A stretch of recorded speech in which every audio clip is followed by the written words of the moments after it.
The birth of the Holy Roman Empire was a moment of both immense ambition and profound complexity, marking a union of spiritual authority and temporal power that would shape European history for over a millennium.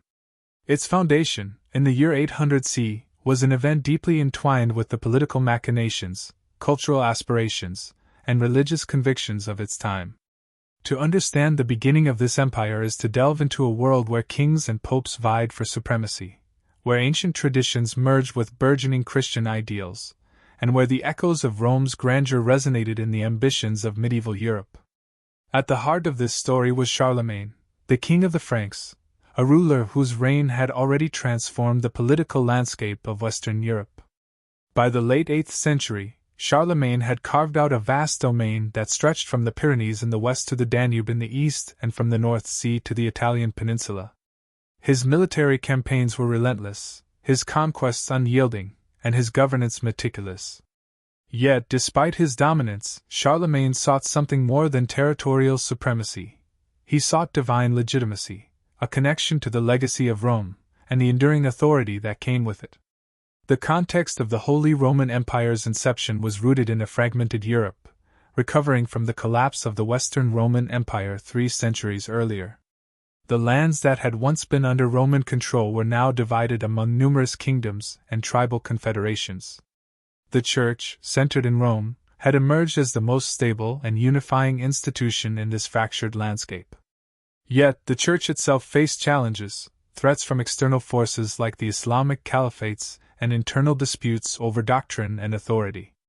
In such a world, the idea of resurrecting the Roman Empire as a Christian entity, a Holy Roman Empire, was both an audacious dream and a pragmatic necessity.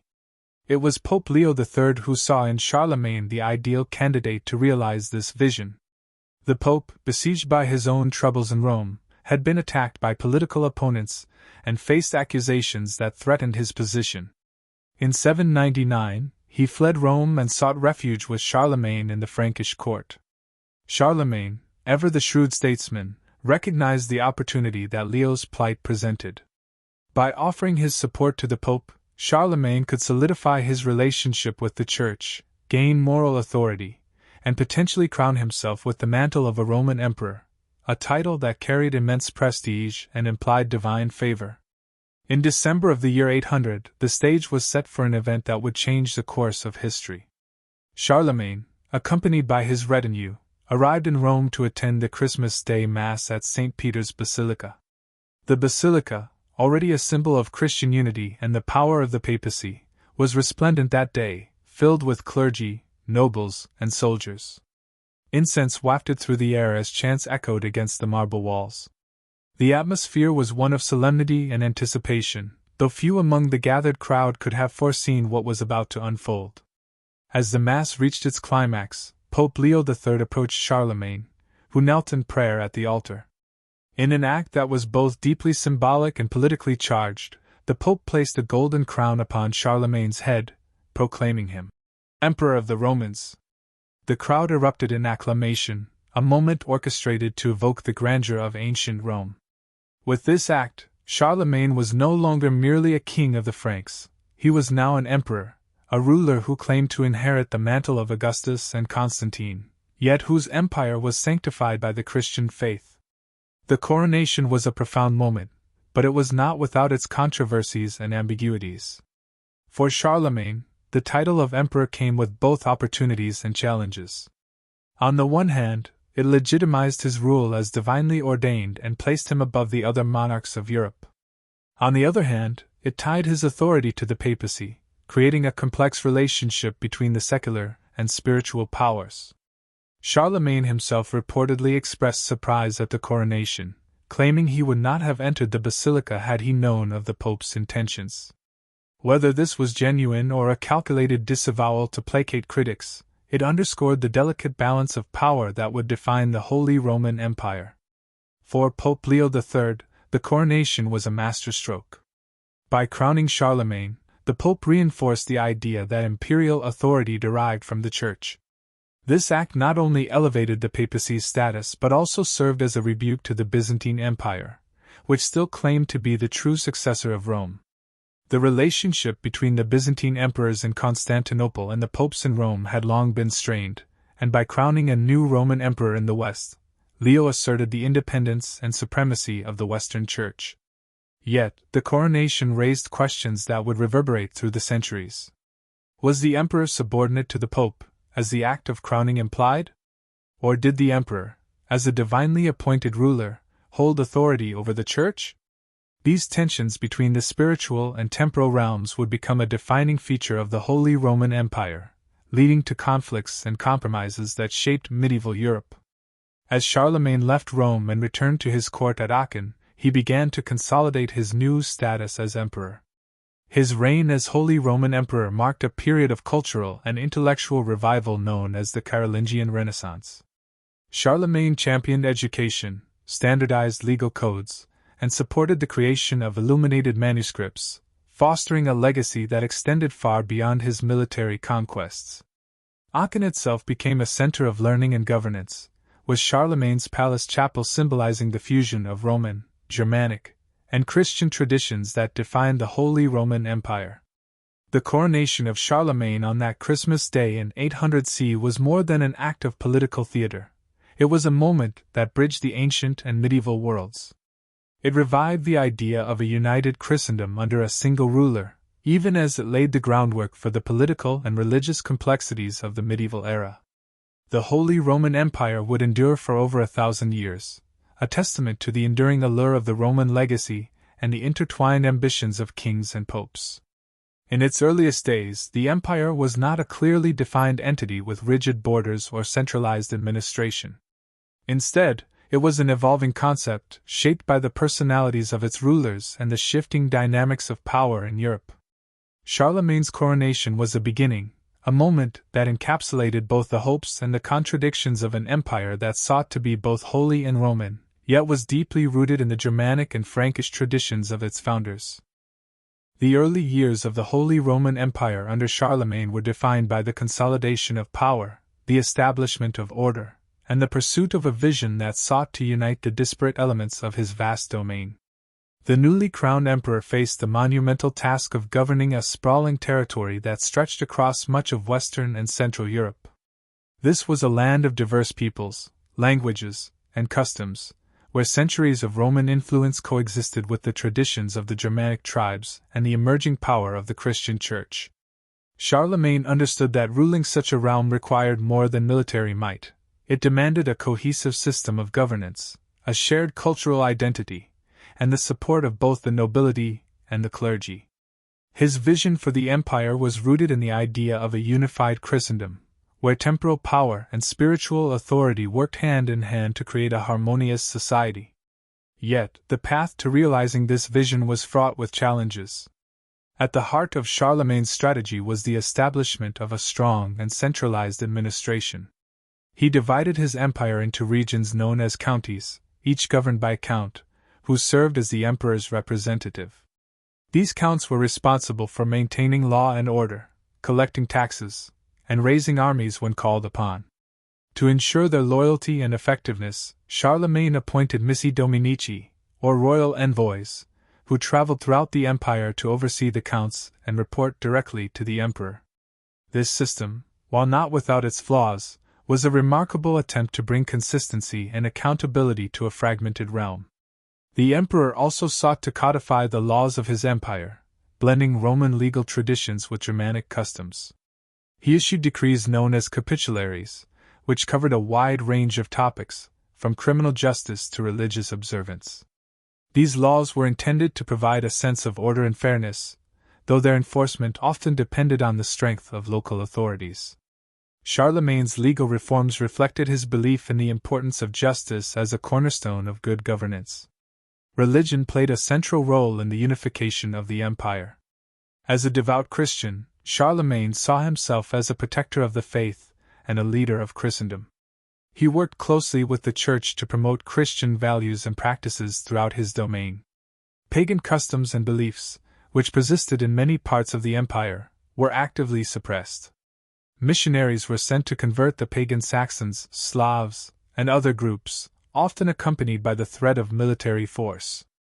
The emperor's campaigns against the Saxons, in particular, were marked by both their brutality and their significance in spreading Christianity. The alliance between Charlemagne and the Church was mutually beneficial. The emperor provided protection and patronage to the clergy, while the Church lent its moral authority to his rule. Monasteries, which served as centers of education, culture, and religious devotion, flourished under Charlemagne's patronage. He encouraged the establishment of schools attached to cathedrals and monasteries, laying the foundation for what would later be known as the Carolingian Renaissance. This intellectual revival aimed to preserve and promote the classical knowledge of antiquity while integrating it with Christian teachings. One of Charlemagne's most enduring contributions to his empire was his commitment to education and literacy. Recognizing the importance of a learned clergy and an educated ruling class, he invited scholars from across Europe to his court at Aachen. Among them was Alcuin of York, a renowned teacher and theologian, who played a key role in shaping the intellectual life of the empire. Together, they implemented reforms to improve the quality of education and standardized the Latin language used in religious and administrative texts. Charlemagne's court became a hub of cultural activity, where art, literature, and architecture flourished. Inspired by the grandeur of ancient Rome and the spiritual ideals of Christianity, the emperor commissioned impressive buildings, including the Palatine Chapel in Aachen, which remains a testament to the architectural achievements of the Carolingian era. The chapel, with its octagonal design and intricate mosaics, symbolized the fusion of Roman, Byzantine, and Germanic influences that characterized the empire. Despite these accomplishments, the early years of the Holy Roman Empire were not without their difficulties. Charlemagne faced constant threats from external enemies, including the Saxons in the north, the Avars in the east, and the Moors in Spain. Each campaign was a test of the empire's military strength and the emperor's leadership. The Saxon Wars, in particular, were a long and grueling conflict, marked by fierce resistance and devastating reprisals. Charlemagne's eventual victory over the Saxons secured the northern frontier of the empire and established Christianity as the dominant faith in the region. Internally, the empire was far from unified. The diverse peoples within Charlemagne's domain often had little in common beyond their allegiance to the emperor.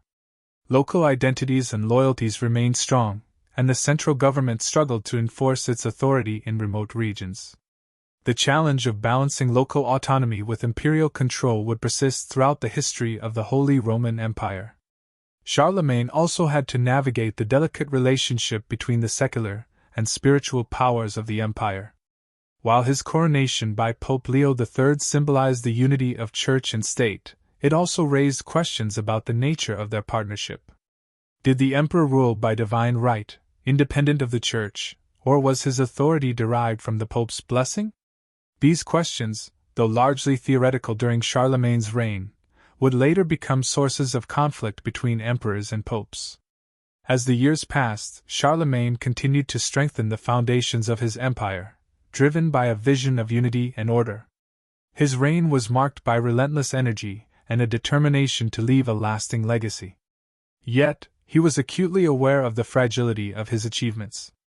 The empire he had built depended not only on his leadership but also on the loyalty of his vassals, the stability of the church, and the cohesion of a diverse and sprawling population. By the end of the first decade of the 9th century, the Holy Roman Empire had begun to take shape as a distinct political and cultural entity. Its foundations were rooted in the traditions of Rome, the values of Christianity, and the pragmatism of Germanic governance. Under Charlemagne's guidance, it stood as a beacon of order and civilization in a turbulent and fragmented world. Yet, the challenges of sustaining such an empire were already apparent, foreshadowing the trials that lay ahead. For now, however, the empire stood strong, a testament to the vision and determination of its first emperor. As the Holy Roman Empire entered its third decade under the reign of Charlemagne, the consolidation of power and the pursuit of unity remained central themes. By this time, the emperor had not only established his authority over vast swathes of Western Europe but had also begun to grapple with the realities of governing such a diverse and sprawling empire. The early triumphs of military conquest and cultural revival gave way to the more nuanced challenges of administration, diplomacy, and the forging of a cohesive imperial identity. The heart of the empire was its vast network of territories, each with its own traditions, languages, and systems of governance. While the imperial title granted Charlemagne theoretical supremacy, in practice, much of the empire operated under local rulers, counts, dukes, and bishops, who wielded significant influence in their respective regions. To maintain control, Charlemagne relied on a delicate balance of centralized authority and delegated power, a system that required constant vigilance and adaptation. One of the most pressing issues during this period was the integration of newly conquered territories, particularly in the east. The Saxons, whose resistance had been brutally suppressed in earlier campaigns, remained a focal point of Charlemagne's efforts to unify the empire. The Saxon Wars, which had officially concluded, left a legacy of tension and unrest. The forced conversion of the Saxons to Christianity, a cornerstone of Charlemagne's policy, was met with resentment and occasional rebellion. To ensure compliance, Charlemagne established a network of monasteries and churches throughout the region, which served as both spiritual centers and instruments of imperial control. The emperor also took steps to standardize religious practices across the empire. The diversity of Christian worship, shaped by local customs and traditions, posed a challenge to the unity of the Church. Charlemagne, in collaboration with the clergy, initiated reforms aimed at creating a uniform liturgy and doctrine. The Admonitio Generalis, a sweeping set of decrees issued in 789, emphasized the importance of moral conduct, education, and the proper administration of sacraments. These reforms reinforced the idea of a unified Christendom under the guidance of both the emperor and the Church. Education and intellectual revival continued to be priorities for Charlemagne. The emperor recognized that an educated clergy was essential for the spiritual and administrative well-being of the empire.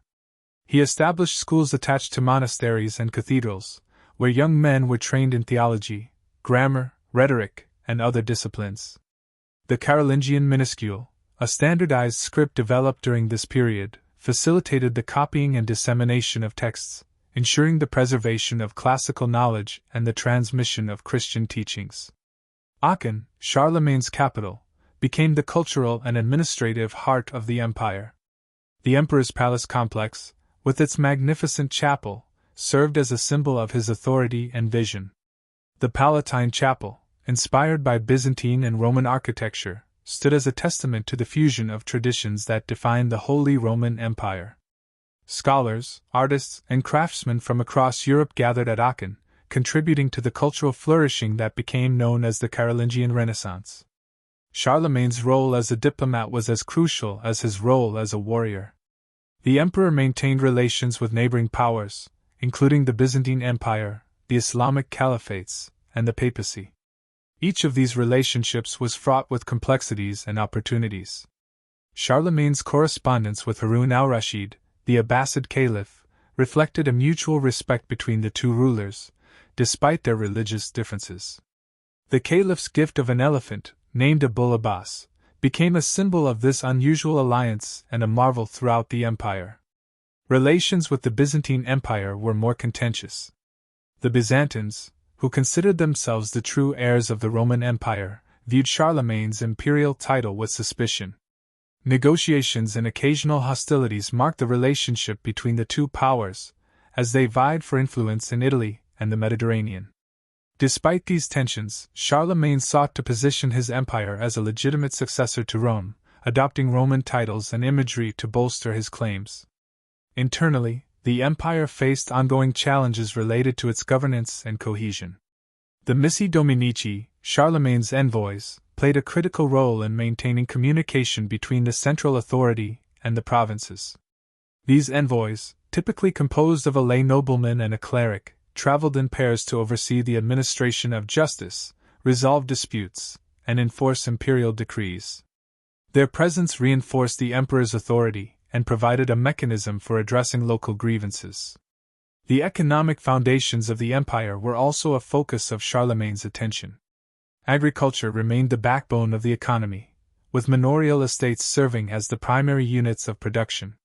Charlemagne implemented measures to improve agricultural efficiency, including the introduction of new farming techniques and the promotion of crop rotation.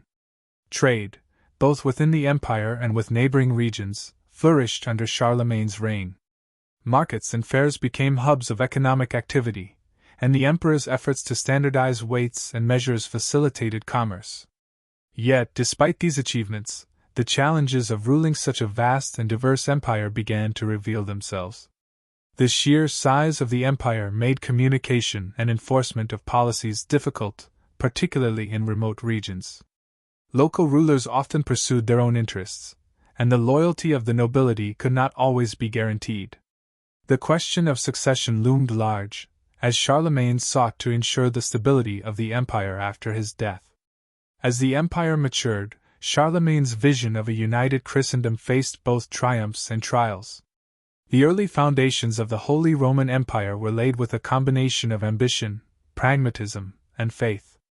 Charlemagne's reign was a period of transformation, where ancient traditions were reinterpreted and new structures were built to support the emerging order. The empire stood as a testament to the emperor's ability to adapt and innovate, even as it foreshadowed the challenges that would define its future. By the mid-9th century, the Holy Roman Empire under Charlemagne had become a beacon of stability and culture in a turbulent Europe. It represented the culmination of centuries of history, where the legacies of Rome, the Germanic tribes, and the Christian Church converged. Yet, it was also an entity that relied heavily on the vision and leadership of its founder. As Charlemagne looked ahead, he understood that the empire's survival would depend not only on its structures and institutions but also on the values and ideals that he had sought to instill in its people. The mid-reign of Charlemagne marked a critical phase in the evolution of the Holy Roman Empire, as the emperor turned his attention toward the consolidation of internal stability and the expansion of his cultural and political legacy. By now, the empire spanned vast territories across Western and Central Europe, and the complexities of governance grew with each passing year. This period was defined by the emperor's tireless efforts to unify his diverse domains under a cohesive system, one that could outlive his reign and endure the test of time. The Saxon territories, long a thorn in the empire's side, continued to demand attention. Charlemagne had waged relentless campaigns to subjugate and Christianize the Saxons, yet their integration into the empire remained fraught with resistance. Rebellions flared sporadically, fueled by a deep-seated attachment to their pagan traditions and resentment toward forced conversion. In response, Charlemagne adopted a dual strategy of repression and accommodation. Harsh punishments were meted out to those who defied imperial authority, including mass executions and deportations. At the same time, efforts to establish Christian institutions in the region were redoubled. Churches, monasteries, and schools were built to serve as centers of cultural transformation, fostering a new generation of Saxons loyal to both the faith and the empire. Charlemagne's approach to governance extended beyond military conquest and religious conversion.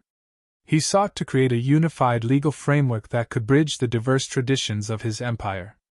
While the Roman legal tradition provided a foundation, Charlemagne recognized the importance of incorporating Germanic customs and practices. He issued capitularies, detailed legislative directives that addressed issues ranging from property rights and criminal justice to military service and moral conduct. These laws were disseminated throughout the empire by royal envoys, ensuring that even the most remote regions felt the reach of imperial authority. To reinforce the administration of justice, Charlemagne convened general assemblies, gatherings of nobles, clergy, and other influential figures who advised the emperor on matters of state. These assemblies, held at regular intervals, served as a forum for discussing and resolving issues facing the empire. They also symbolized the partnership between the emperor and the various social classes that formed the backbone of the realm. Through these assemblies, Charlemagne cultivated a sense of shared responsibility and loyalty among his subjects. A key pillar of the empire's stability was its economic foundation. The Carolingian economy was primarily agrarian, with manorial estates forming the core of production. Charlemagne implemented measures to enhance agricultural productivity, such as promoting the use of iron tools and encouraging the clearing of new lands for cultivation. He also took steps to standardize currency, introducing a uniform silver denarius that facilitated trade and taxation across the empire. Markets and fairs flourished, connecting local economies to broader networks of commerce that extended beyond the empire's borders.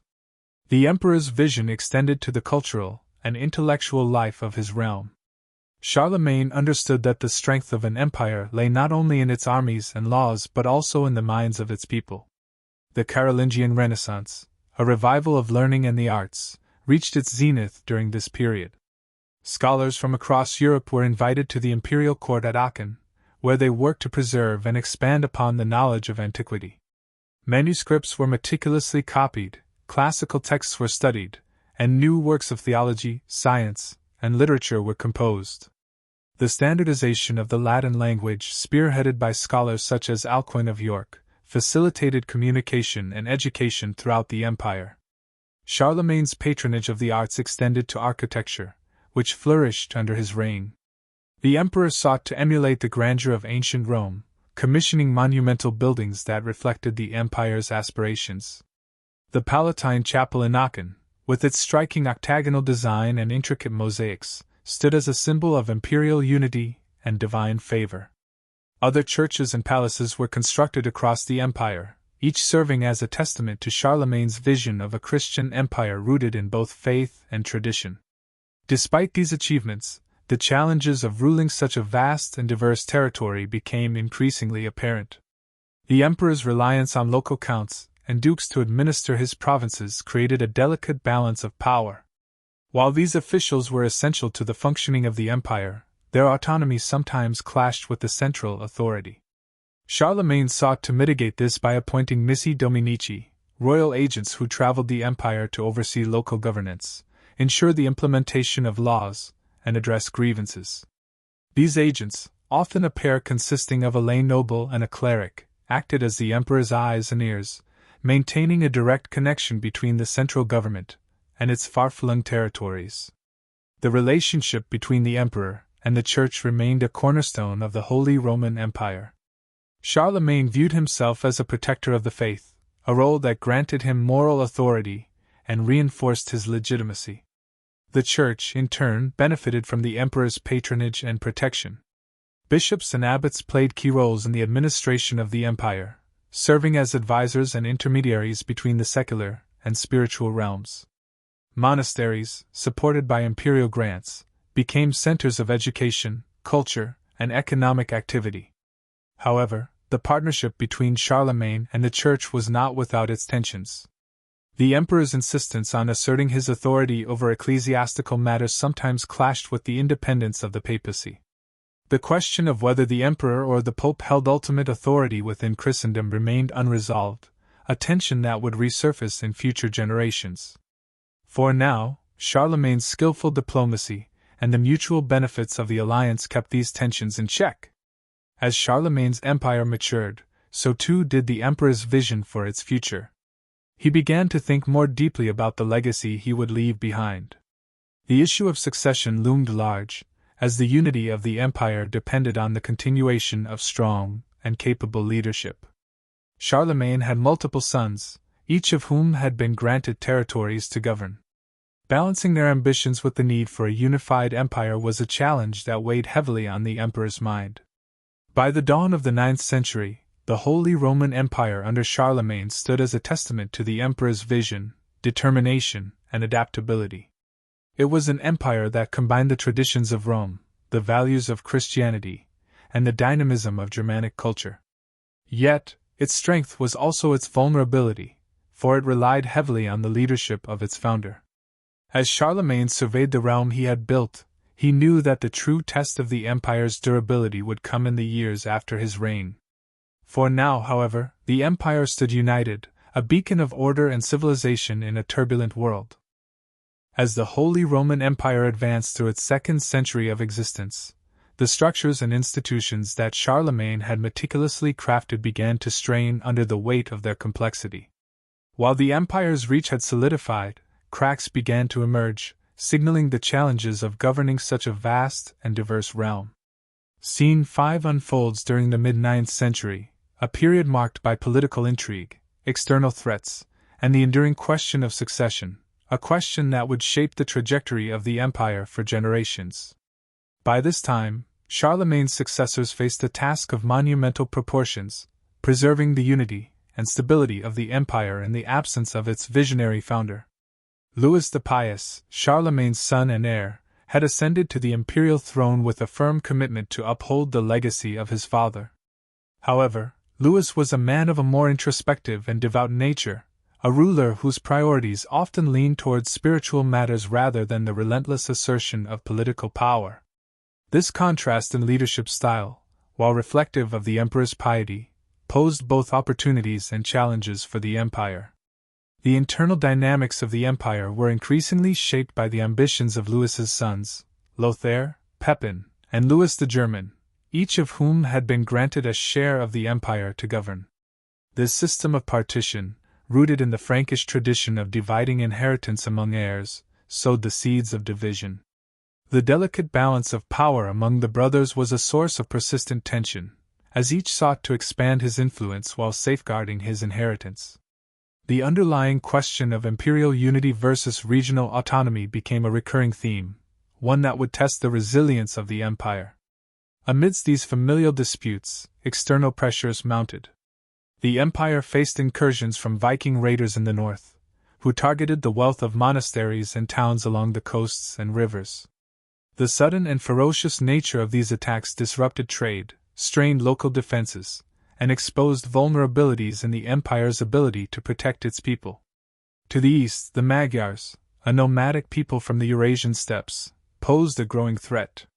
Their swift and unpredictable raids challenged the empire's frontier defenses, forcing the Franks to adapt their military strategies. In response to these challenges, the empire sought to reinforce its defenses through a combination of fortifications and military reforms. The construction of fortified settlements, or buzz, provided local communities with refuge during attacks and served as bases for launching counteroffensives. At the same time, the empire's military forces were reorganized to better respond to the dynamic nature of these threats. The concept of feudalism, still in its nascent stages, began to take shape as local lords assumed greater responsibility for raising and maintaining troops in exchange for land and privileges. This shift marked a gradual decentralization of military power, one that would have profound implications for the empire's future. Diplomacy played a crucial role in navigating the empire's external relationships. The Byzantine Empire, still wary of the Holy Roman Empire's claims to Roman heritage, maintained a cautious stance. Diplomatic envoys traveled between Aachen and Constantinople, negotiating treaties and exchanging gifts that reflected both mutual respect and underlying tension. Relations with the Islamic caliphates were equally complex, characterized by a mixture of trade, cultural exchange, and military conflict. These interactions, while fraught with challenges, enriched the empire's understanding of the wider world and contributed to the diffusion of knowledge and technology.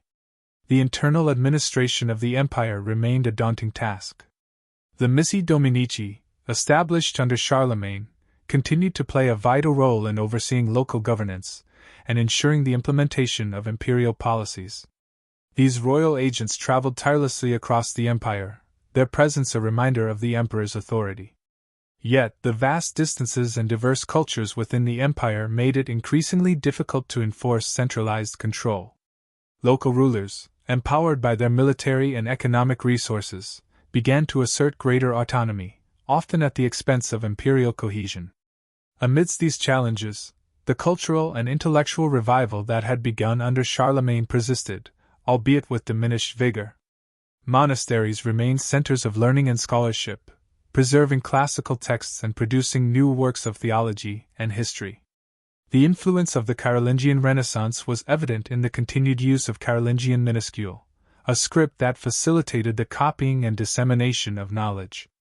However, the political instability of the era hindered the full flowering of this cultural movement, as resources were increasingly diverted toward addressing immediate crises. The Church, a cornerstone of the empire's identity, grappled with its own challenges. The question of papal authority versus imperial authority became more pronounced, as the papacy sought to assert its independence from secular rulers. This tension culminated in disputes over the appointment of bishops and the control of church lands, issues that would reverberate throughout the Middle Ages. Despite these conflicts, the alliance between the emperor and the church remained a defining feature of the Holy Roman Empire, one that provided a moral and spiritual foundation for its governance. As the mid-9th century progressed, the empire faced a turning point. The death of Louis the Pious in 840 triggered a succession crisis that threatened to unravel the fragile unity of the realm. His sons, unable to reconcile their competing ambitions, descended into open conflict. The Treaty of Verdun, signed in 843, formalized the division of the empire into three distinct territories: West Francia, East Francia, and Middle Francia. This partition, while providing a temporary resolution to the conflict, marked the beginning of a gradual fragmentation that would challenge the concept of a unified Holy Roman Empire. Yet, even as the empire faced these trials, its legacy endured. The structures and ideals established during its early years continued to influence the political, cultural, and religious landscape of Europe. The vision of a unified Christendom, rooted in the fusion of Roman, Germanic, and Christian traditions, remained a powerful aspiration. The challenges of the mid-9th century, while formidable, were a testament to the complexity of an empire that sought to bridge the ancient and the medieval worlds. Scene 5, set against this backdrop of transition and turmoil, captures the Holy Roman Empire at a pivotal moment in its history. It is a story of ambition and compromise, resilience and adaptation, as the empire navigates the shifting tides of power and prepares for the uncertain future that lies ahead. The late 9th century brought a period of profound transformation and challenge to the Holy Roman Empire. By this time, the once unified Carolingian Empire, established under Charlemagne, had fractured into smaller kingdoms following the Treaty of Verdun. Scene 6 unfolds in a world where the vision of a unified Christendom was tested by political fragmentation, external invasions, and internal rivalries. The remnants of Charlemagne's grand empire persisted, but their coherence and strength hung precariously in the balance. The empire was now divided among the descendants of Charlemagne into West Francia, East Francia, and Middle Francia. Each of these kingdoms was ruled by a different branch of the Carolingian dynasty, and each faced unique challenges. While they shared a common heritage, their rulers often found themselves at odds, competing for power and territory. The disunity among the heirs of Charlemagne weakened their ability to collectively address the threats that loomed on all fronts. In East Francia, which would eventually form the core of the Germanic Holy Roman Empire, the rulers contended with internal instability and external invasions. The region was characterized by its diverse ethnic groups and cultures, each with its own traditions and aspirations. Local dukes and counts, who wielded significant power in their territories, often acted with a degree of independence that undermined royal authority. This decentralization posed a major challenge for the rulers of East Francia, as they sought to reassert control over their vassals while maintaining the allegiance of their subjects. To the north, the Viking invasions continued to ravage the empire's coastal and riverine territories. These Norse warriors, skilled in seafaring and raiding, targeted monasteries, towns, and trade routes with relentless ferocity. The wealth accumulated in these areas made them prime targets, and the Vikings' swift and unpredictable attacks left local defenses scrambling. In response, the rulers of East Francia began fortifying key locations and organizing local militias, but these measures were often insufficient to deter the Viking threat entirely. Meanwhile, to the east, the Magyars emerged as a new and formidable adversary. These nomadic horsemen, originating from the Eurasian steppes, launched devastating raids into the heart of the empire. Their speed and mobility, coupled with their knowledge of the terrain, made them a difficult foe to counter. Settlements across East Francia were sacked, and entire regions lived in fear of Magyar incursions. The constant threat of invasion from both the Vikings and the Magyars placed immense strain on the empire's military and economic resources. In West Francia, the political landscape was similarly fraught. The region faced its own Viking incursions, particularly along the Seine River, where Paris itself came under siege. The weakening authority of the Carolingian kings in West Francia led to the rise of powerful regional lords, who began to consolidate their territories into independent duchies. This marked the beginning of a transition that would eventually lead to the emergence of the Capetian dynasty and the Kingdom of France. Middle Francia, encompassing the regions of Italy, Burgundy, and Lotharingia, faced unique challenges as well. Its strategic location made it a crossroads of trade and culture, but also a contested territory between its neighboring kingdoms. The rulers of Middle Francia struggled to maintain control over their fragmented domains, and the lack of strong centralized authority made the region vulnerable to external invasions and internal rebellion. Amidst this chaos, the Church emerged as a stabilizing force, albeit one deeply entangled in the politics of the era. The papacy, centered in Rome, sought to assert its spiritual authority over Christendom while navigating the shifting alliances and rivalries among secular rulers. The Church's influence extended beyond the spiritual realm, as bishops and abbots often played key roles in the governance of the empire. Monasteries, despite being frequent targets of Viking raids, continued to serve as centers of learning, culture, and economic activity. The fragmentation of the empire also gave rise to a new form of governance, feudalism. This system, characterized by the hierarchical relationship between lords and vassals, began to take root during this period. Feudalism provided a framework for local governance and military organization, as lords granted land to vassals in exchange for loyalty and service. While feudalism helped address the immediate needs of defense and administration, it also contributed to the decentralization of power that weakened the authority of the Carolingian kings. Despite the challenges of this period, the idea of the Holy Roman Empire as a unifying force persisted. The legacy of Charlemagne's reign continued to inspire rulers and thinkers, who sought to revive the ideal of a Christian empire that transcended regional divisions. This aspiration was particularly evident in the efforts of the rulers of East Francia, who began to lay the groundwork for a renewed Holy Roman Empire under Germanic leadership. The death of Louis the Child, the last Carolingian king of East Francia, in 911 marked a turning point. With no clear heir to the throne, the nobles of East Francia elected Conrad of Franconia as their king, signaling a shift away from hereditary monarchy toward elective kingship. This development set the stage for the rise of the Ottonian dynasty, which would play a crucial role in the revival of the Holy Roman Empire in the 10th century. Scene 6 concludes with the empire at a crossroads, its future uncertain but its legacy enduring. The fragmentation of the Carolingian Empire was both a challenge and an opportunity. A challenge in the form of political disunity and external threats, and an opportunity for new leaders to redefine and rebuild the vision of a united Christendom. In the face of adversity, the seeds of a new empire were being sown, one that would carry forward the ideals of the Holy Roman Empire into a new era. The year is 911, and the Holy Roman Empire finds itself standing at the precipice of a new era. Scene 7 unfolds in the midst of turmoil and uncertainty, as the Carolingian Empire, once a beacon of unity and power in medieval Europe, begins its slow disintegration.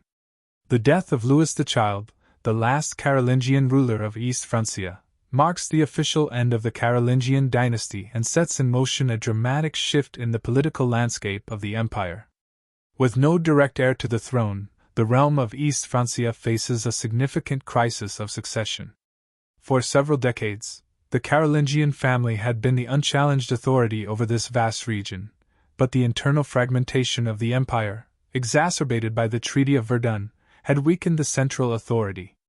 The diverse and often conflicting interests of the various territories that made up East Francia, ranging from Germanic tribes in the east to the Romanized cultures in the west, compounded the already fragile unity of the empire. In the absence of a strong central leader, the nobles of East Francia face a difficult decision: who will lead the empire into the future? The notion of hereditary monarchy, while still influential, is no longer an ironclad guarantee of succession. Instead, a new system emerges: elective kingship. The nobles, whose power and influence had grown in the wake of a decentralized empire, come together to elect a new king. Their decision will shape the future of the Holy Roman Empire, though at this point, few can predict how events will unfold. The chosen leader is Conrad of Franconia, a nobleman whose political acumen and military prowess make him a suitable candidate for the throne. Conrad's election marks a significant shift in the history of the Holy Roman Empire. His rule will usher in a period of political experimentation, as the elective monarchy system will persist, even though it often fails to provide the unity and stability that the empire so desperately needs. His rise to power is a testament to the fragmentation of the Carolingian legacy, as local lords and nobles, each with their own ambitions, now hold the real power. Conrad's reign is relatively short and turbulent, yet it sets the stage for the transformation of the empire into a new and evolving entity. The Holy Roman Empire in this time is a far cry from the grand and united empire that Charlemagne once ruled. The challenges it faces are not only internal but also external. The empire continues to grapple with the aftermath of Viking raids, which have terrorized its coasts and riverways, leaving many regions weakened and vulnerable. These raids, though less frequent than in earlier decades, still pose a significant threat to the empire's stability. The Vikings have settled in parts of the empire, particularly in the region of Normandy, and their influence has begun to shape the political and social fabric of Europe. Meanwhile, to the east, the Magyars continue their relentless incursions into the empire's heartland. These horse-riding invaders from the Eurasian steppes, whom the Carolingians had struggled to fend off in earlier decades, have now established themselves as a powerful force in the region. The Magyar raids have caused widespread devastation, particularly in the lands of East Francia, where they have burned villages, plundered towns, and killed or captured countless people. The threat posed by the Magyars would continue to loom large, forcing the empire to dedicate significant military resources to defend its borders. This turbulent period is also marked by a growing division between the various regions of the former Carolingian Empire. West Francia, under the rule of the Capetians, is steadily establishing itself as the nucleus of what would eventually become the Kingdom of France. The Capetian dynasty, though still in its early stages, is beginning to consolidate power in the western part of the empire, and its growing influence is evident.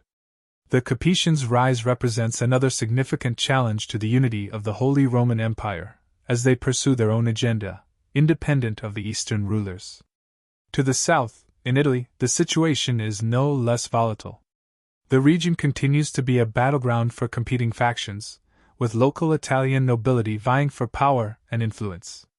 The Italian peninsula, rich in resources and strategically important, has become a magnet for outside invaders, including the Byzantine Empire, which still harbors dreams of reclaiming some of its lost territories. Italy remains a fragmented collection of city-states, duchies, and kingdoms, making it increasingly difficult for the empire to maintain control over the region. The papacy, too, plays an increasingly important role during this time. Though the Church has long been an influential institution within the empire, its relationship with the secular rulers is becoming more complex. The popes, who had traditionally seen the Holy Roman Emperor as a protector and spiritual leader, begin to assert their independence, especially in the face of the growing power of the Italian city-states and the rising Capetian kings of France. The political maneuverings of the papacy, and its sometimes contentious relationship with the emperors, will set the stage for future conflicts between the Church and secular authority, conflicts that will resonate for centuries to come. Amidst this chaos, there is a growing realization that the old model of empire, based on the idea of a unified Christian kingdom stretching from the Pyrenees to the Danube, is no longer tenable. The Holy Roman Empire of the Carolingians is increasingly seen as a collection of disparate kingdoms, each with its own culture, language, and political aspirations. The idea of imperial unity, once so central to the empire's identity, now feels like a distant memory. And yet, even in the face of this fragmentation, there remains a sense that the empire's legacy is still alive, albeit in a new form. As the scene unfolds, Conrad of Franconia's reign faces numerous challenges. His attempts to consolidate power and address external threats are often met with resistance. The noble factions that have grown accustomed to autonomy are reluctant to submit to centralized authority, and Conrad's attempts to bring them into line are often ineffective. The local dukes and counts wield significant power over their territories, and their loyalty to the emperor is tenuous at best. Conrad's reign becomes a symbol of the difficulties inherent in trying to impose unity on an empire that has already begun to fragment. Despite these challenges, the Holy Roman Empire will continue to evolve over the next several centuries. The rise of the Ottonian dynasty and the subsequent reign of Emperor Otto I will herald a period of relative stability, where the empire will experience a brief resurgence. But that, too, will be short-lived, as the empire faces new challenges, including the rise of the Hohenstaufen dynasty, the conflict with the papacy, and the growing power of regional princes. Scene 7 marks the beginning of this complex and transformative journey for the Holy Roman Empire, a journey that will span nearly 1,000 years, during which the empire will experience periods of greatness, decline, and ultimately fragmentation. As Conrad of Franconia takes the throne, the future of the empire hangs in the balance, shaped by the forces of ambition, warfare, diplomacy, and faith. Scene 8 takes place in the early 10th century, a pivotal time in the history of the Holy Roman Empire. The election of Conrad of Franconia as King of East Francia had marked a shift toward an elective monarchy, but it is the actions and ambitions of the Ottonian dynasty that will soon set the stage for the next chapter of the empire's complex and fragmented narrative. The historical backdrop is one of political turbulence, external threats, and internal fragmentation, yet also one of opportunity, an opportunity for a powerful and ambitious ruler to rise and consolidate control over a fractured empire. The once proud Carolingian Empire has long since splintered into smaller, disconnected realms, each ruled by local lords with competing interests. East Francia, the heart of what would become the Holy Roman Empire, is a vast and diverse land, inhabited by numerous tribes, peoples, and cultures. From the Slavic tribes in the east to the Germanic peoples in the west, the region is united only by its shared legacy as part of Charlemagne's great empire. Yet, the unity that Charlemagne had once fostered has been replaced by the competing ambitions of powerful regional nobles, each vying for control over their territories. As Conrad of Franconia struggles to assert his authority, it becomes clear that the empire cannot remain unified through force alone. His reign, though notable for the election of a king by the nobles, quickly demonstrates the limitations of centralized power in an empire where local dukes and counts hold considerable sway. In the east, the authority of the king is regularly challenged by local lords, who maintain private armies and often govern with greater autonomy than the king himself. In the west, the Carolingian remnants are slowly being replaced by the nascent Capetian dynasty, which is beginning to carve out a more stable realm from the chaos of the former West Francia. In the face of these challenges, it is not Conrad of Franconia but a new figure, the Ottonian dynasty, led by Otto I, who will prove to be the catalyst for the empire's resurgence. Otto, the son of Henry the Fowler, Duke of Saxony, ascends to power in the mid-10th century with a vision of restoring the imperial dignity and unity that had once characterized Charlemagne's reign. Otto's rise represents a new dawn for the Holy Roman Empire, a time when a powerful, centralized monarch could once again begin to pull together the fragmented territories of East Francia under one banner. Otto I's story begins in the Duchy of Saxony, where his family had already gained substantial power and influence. The Saxons, historically one of the most powerful and warlike groups in the region, had long been a thorn in the side of the Carolingians. Otto's father, Henry the Fowler, had been a respected ruler, but it was Otto's leadership that would truly reshape the future of East Francia. Otto's ascension to the throne of East Francia after Conrad's death marks the beginning of a new era. By the time Otto takes power, the lands of East Francia have been weakened by years of Viking raids, Magyar invasions, and internal strife. The empire is ripe for consolidation. Otto's strategic marriage to Edith of Wessex, daughter of the King of England, further strengthens his position. This alliance, forged through marriage, highlights the growing influence of Otto and his ambitions to revive the imperial legacy. As Otto consolidates his power, he is faced with the Viking threat, which continues to ravage the northern parts of the empire. These Norsemen, fierce and relentless, have long been a scourge upon the coasts of Europe. Yet, it is Otto's victory at the Battle of Lechfelden 955 that stands as a defining moment in his reign. The battle is a crushing blow to the Magyars, who had long plagued the empire with raids, and it establishes Otto as a true military leader. By decisively defeating the Magyars, Otto secures his position not only as king of East Francia but as the de facto ruler of a vast and expanding empire. With the defeat of the Magyars, Otto is able to shift his focus towards solidifying his control over the rest of the empire. His next major challenge is the rise of regionalism within the empire. The powerful local rulers, dukes, counts, and bishops, are reluctant to submit to Otto's authority.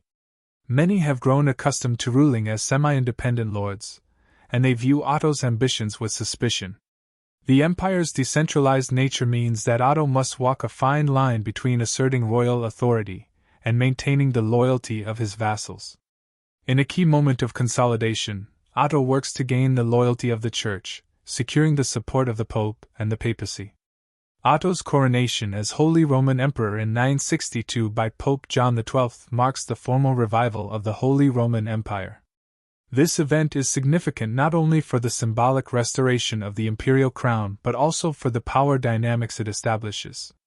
The relationship between the Holy Roman Emperor and the Pope would become one of the most important and contentious issues in European politics for centuries to come.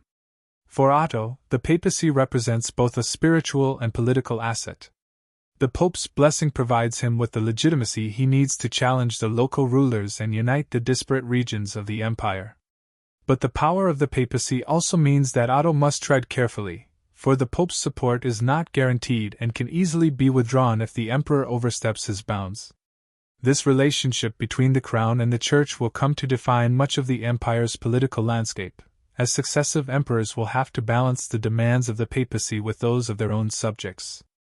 At the same time, Otto begins to restructure the imperial government, emphasizing the centralization of power in the hands of the monarch. He distributes land and titles to his loyal supporters, but he also places his own trusted men in key positions of power. The centralization of power under Otto is a crucial development in the history of the empire. It marks the beginning of the Ottonian Renaissance, a period of cultural and intellectual revival that would lead to the flourishing of art, architecture, and learning in the empire. Yet Otto's reign is not without its challenges. The emperor must deal with the shifting alliances and rivalries among the nobility. His relationship with the church, while strong at first, will eventually sour as later emperors struggle to maintain their authority over the papacy. Internal divisions between the eastern and western regions of the empire, as well as the rise of powerful local dynasties, continue to threaten the unity that Otto seeks to achieve. But in 962, when Otto is crowned Holy Roman Emperor by the Pope in Rome, it is a momentous achievement for both Otto and the empire. Otto's efforts to revive the imperial tradition have paid off, and the Holy Roman Empire, though still facing internal and external challenges, is on the cusp of a new era. The empire is no longer just a loose confederation of territories, but a centralized monarchy under the control of a powerful emperor who claims the mantle of Charlemagne. Scene 9 takes place in the latter years of the 10th century, as the Holy Roman Empire enters an era of consolidation and struggle for power. Otto I's reign has set the stage for a burgeoning empire, but the journey ahead is fraught with challenges. The empire is still a fragmented collection of territories, and while Otto's military victories and political maneuvering have solidified his power, internal division and external threats remain constant. The scene opens against the backdrop of imperial ambition, as Otto I, now a seasoned ruler, faces the challenges of maintaining control over a vast, diverse, and often divided empire. The lands of the Holy Roman Empire stretch from the North Sea in the north to the Italian peninsula in the south, from the Rhineland in the west to the borders of Slavic lands in the east. Within this vast expanse are many peoples, cultures, and languages, each with its own identity and interests. For Otto and his successors, maintaining the loyalty of local lords, bishops, and dukes will be no small feat. The heart of the Holy Roman Empire remains in Germany, where Otto I's authority is strong. However, in the south, the Italian territories pose a constant challenge. The Italian peninsula is politically unstable, divided into a series of city-states, regions, and kingdoms.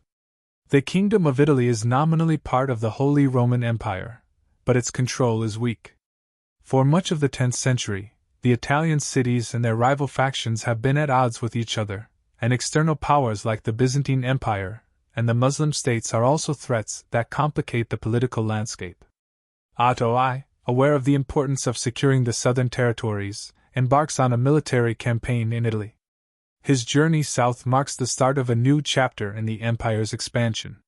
For centuries, Italy had been the source of much instability in the empire, and for Otto, consolidating control over the region is essential to his vision of a unified Holy Roman Empire.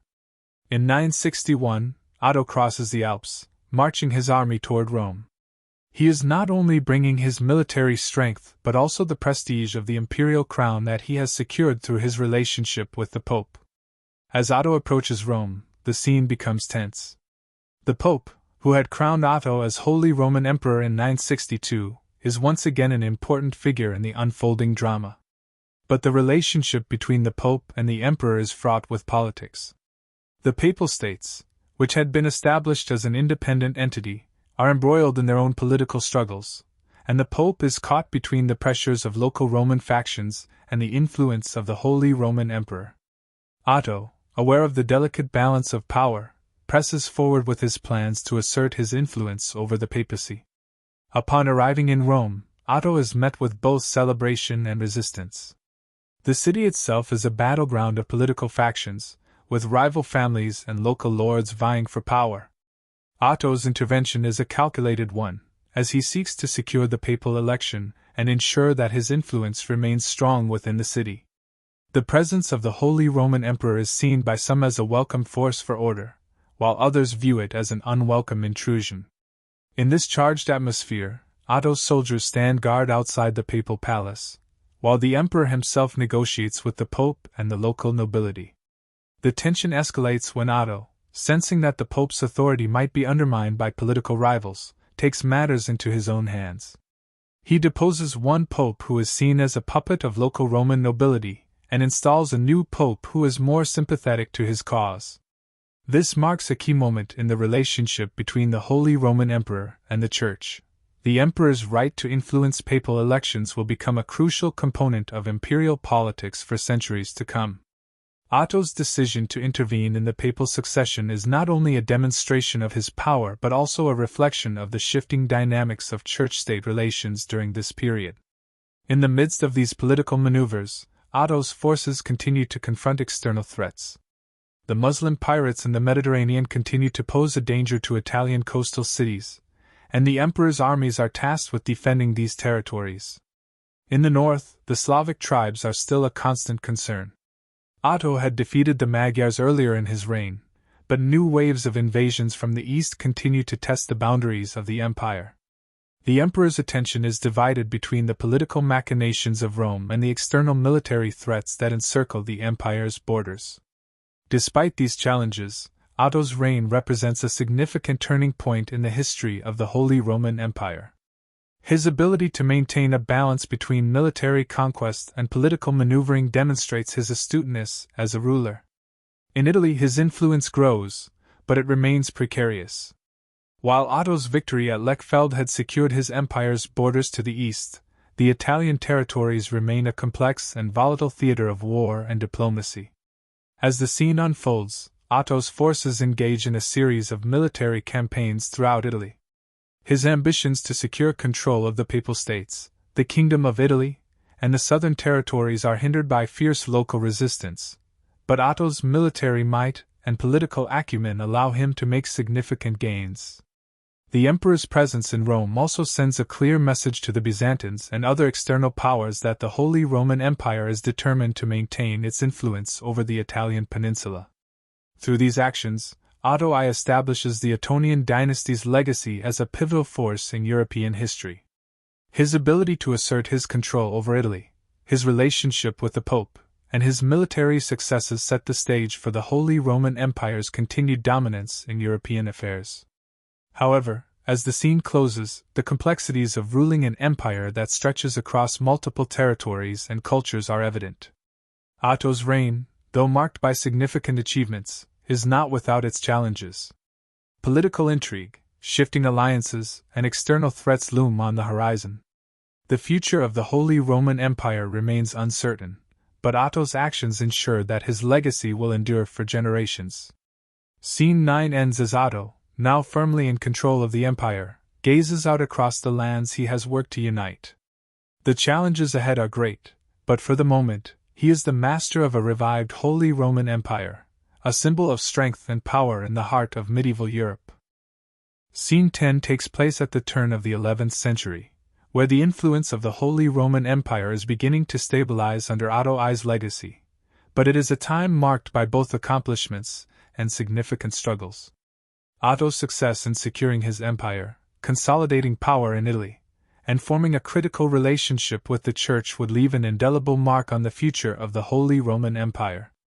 However, as Otto nears the end of his reign, cracks begin to show in the delicate system of power he has built.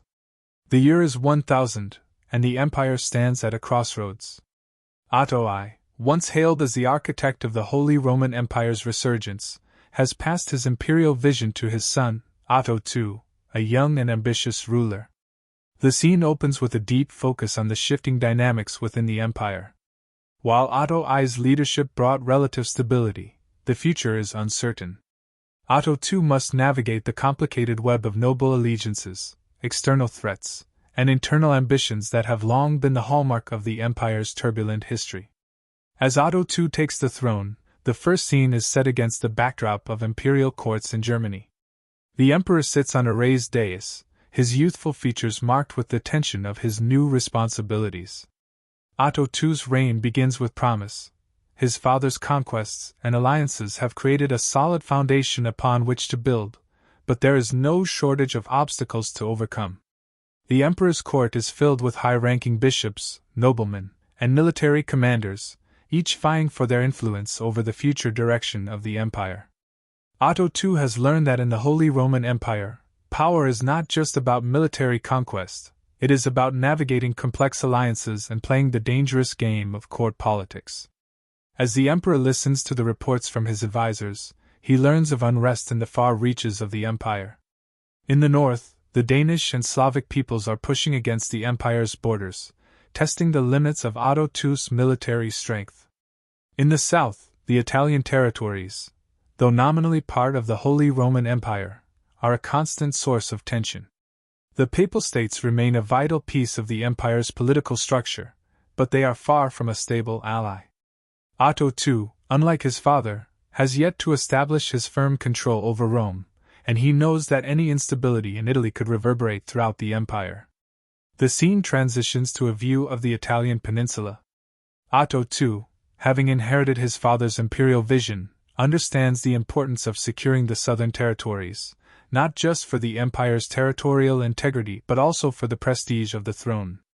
The once thriving cities of Italy are now embroiled in their own internal struggles, divided between local noble factions, the influence of the Pope, and the looming threat of external forces like the Byzantine Empire and Muslim pirates.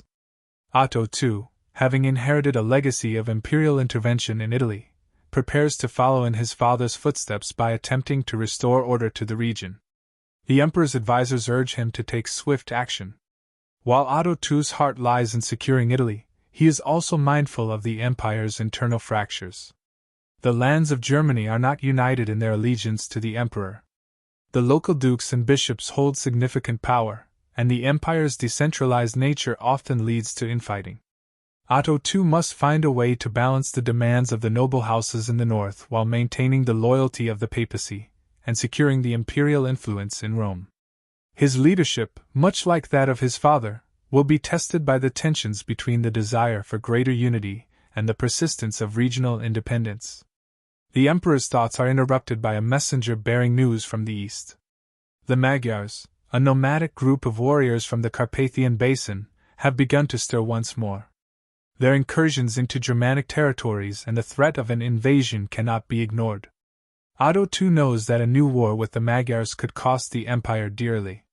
His father had once defeated the Magyars in a historic battle at Lechfeld, securing the empire's eastern borders, but that victory did not erase the threat entirely. The Magyars' raids have continued in waves, and Otto II's military must be prepared to defend the empire's eastern frontiers at all costs. The tension mounts as Otto II makes the decision to take immediate action to protect the borders. He sends word to his military commanders, organizing a series of defensive measures. The Eastern Front will require not only a strong defensive force but also strategic alliances with neighboring kingdoms. Otto II understands that to truly secure the empire, he cannot face the Magyars alone. He will need to bring in the support of his vassals and even consider temporary alliances with neighboring powers who share the same enemy. The scene cuts to the border regions where Otto II's military commanders are preparing their troops for a new campaign. The landscape is vast and rugged, a reminder of the challenges the Holy Roman Empire faces in maintaining control over such expansive lands. The Magyars are skilled in warfare, and the presence of their cavalry strikes fear in the hearts of those who live along the borders. Otto II's commanders are preparing for battle, knowing full well that the outcome will have significant consequences not just for the empire's security but for the emperor's prestige as well. Meanwhile, in the southern part of the empire, the situation in Italy continues to escalate. The tension between the Pope and the Emperor reaches new heights. The Papal States, once seen as a source of stability for the empire, have become a political minefield.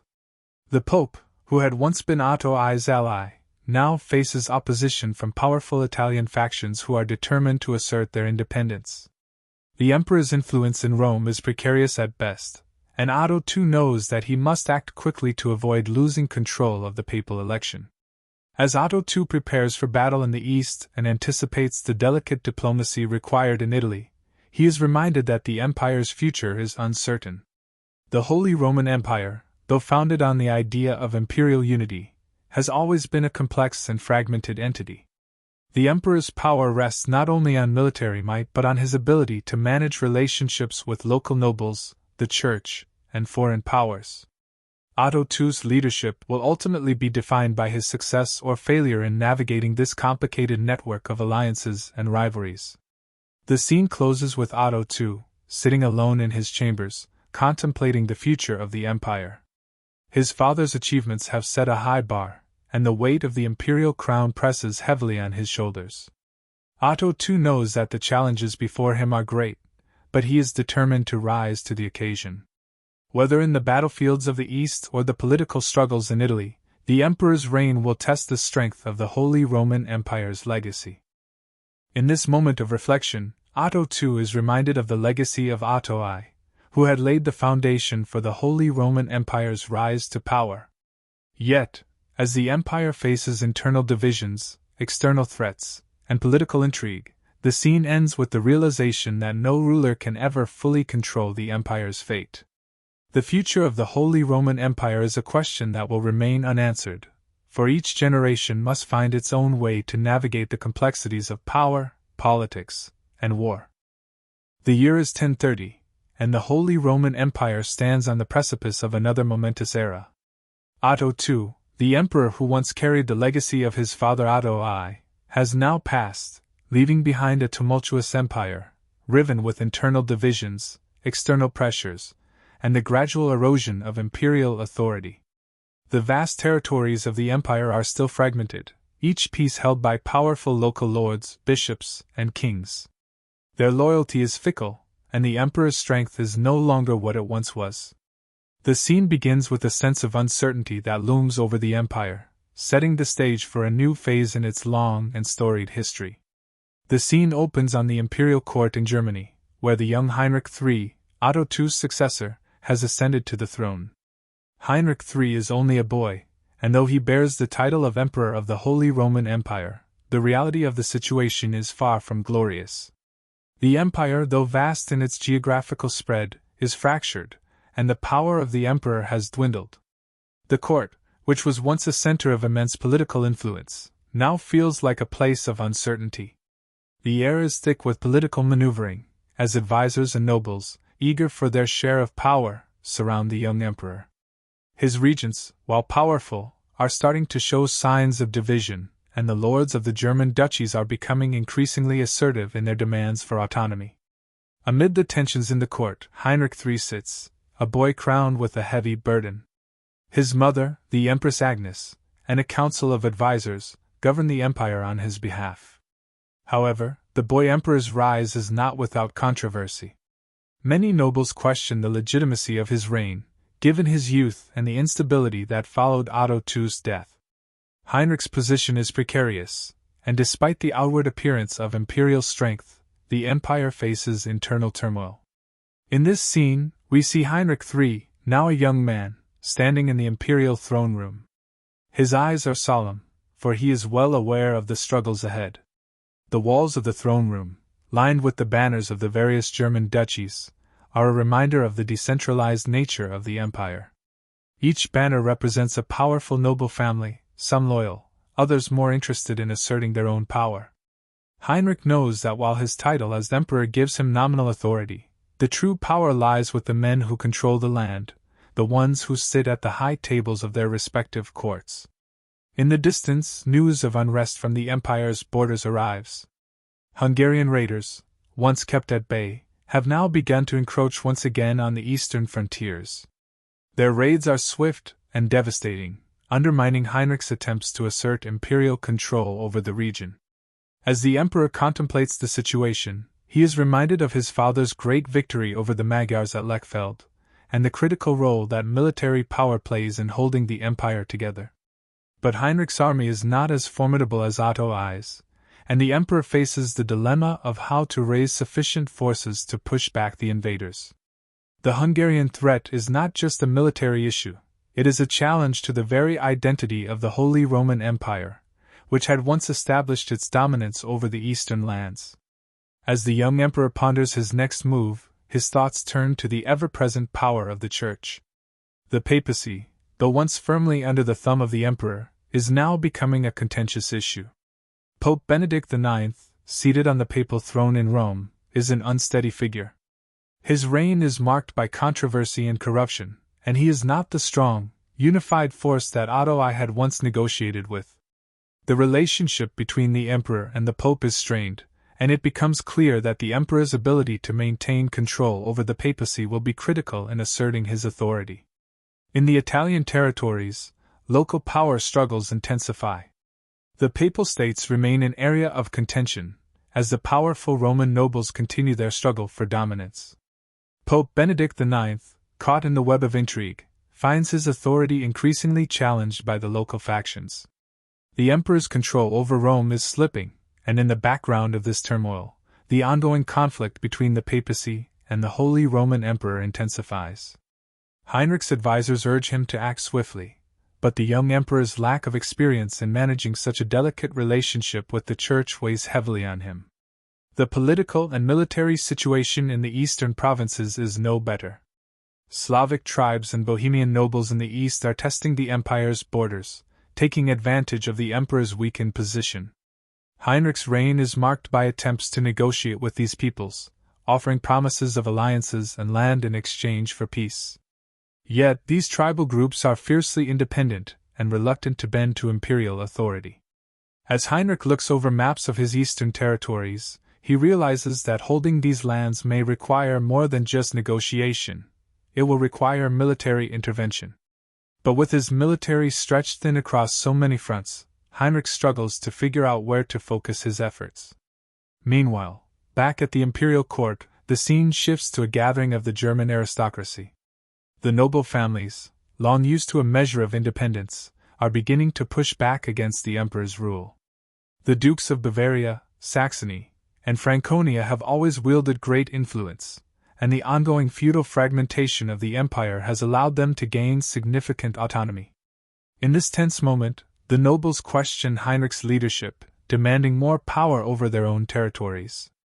Their grievances are rooted not just in the emperor's youth but also in the broader sense that the imperial crown, as it exists, no longer holds the same power it once did. As the nobles continue to debate among themselves, Empress Agnes, the regent, steps forward. The scene grows tense as she speaks, trying to assert the authority of the throne. Agnes, a woman of great political acumen, understands the delicate balance required to maintain peace within the empire. She reminds the assembled nobles of the emperor's youth and the necessity of unity in this time of crisis. The emperor's decisions, she argues, must be respected as a matter of principle, but she acknowledges the growing power of the nobility. Outside the court, the growing discontent of the peasantry is also starting to show. The peasant revolts, which had simmered under previous rulers, are now reaching a boiling point. Food shortages, heavy taxation, and poor governance have pushed the common people to the brink. In the midst of the political power struggles, the emperor's ability to maintain the loyalty of his subjects is further tested. The year is 1050, and the Holy Roman Empire stands at a crossroads. Heinrich III, the young emperor, has faced a decade of challenges. His reign, though marked by early promise, has been anything but smooth. With his father, Emperor Conrad II, having secured the imperial throne for the Salian dynasty, Heinrich III now finds himself at the helm of an empire teetering on the edge of stability.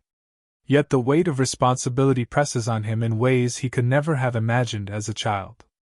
This scene unfolds in the imperial court, where the emperor faces an ever-growing series of external and internal pressures that threaten the very structure of the Holy Roman Empire.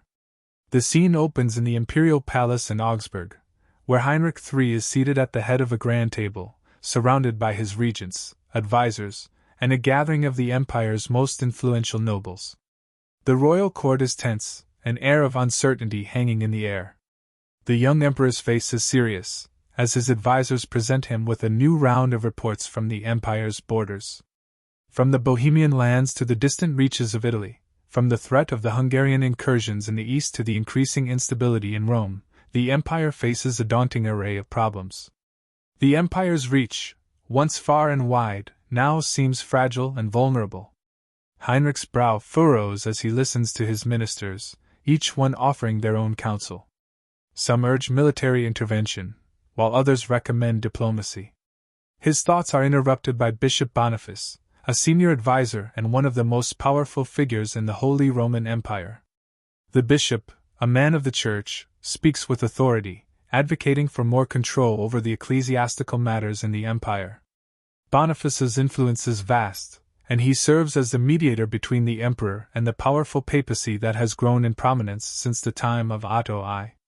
The scene shifts, and Heinrich's thoughts move to the ongoing tension with the Papal States in Italy.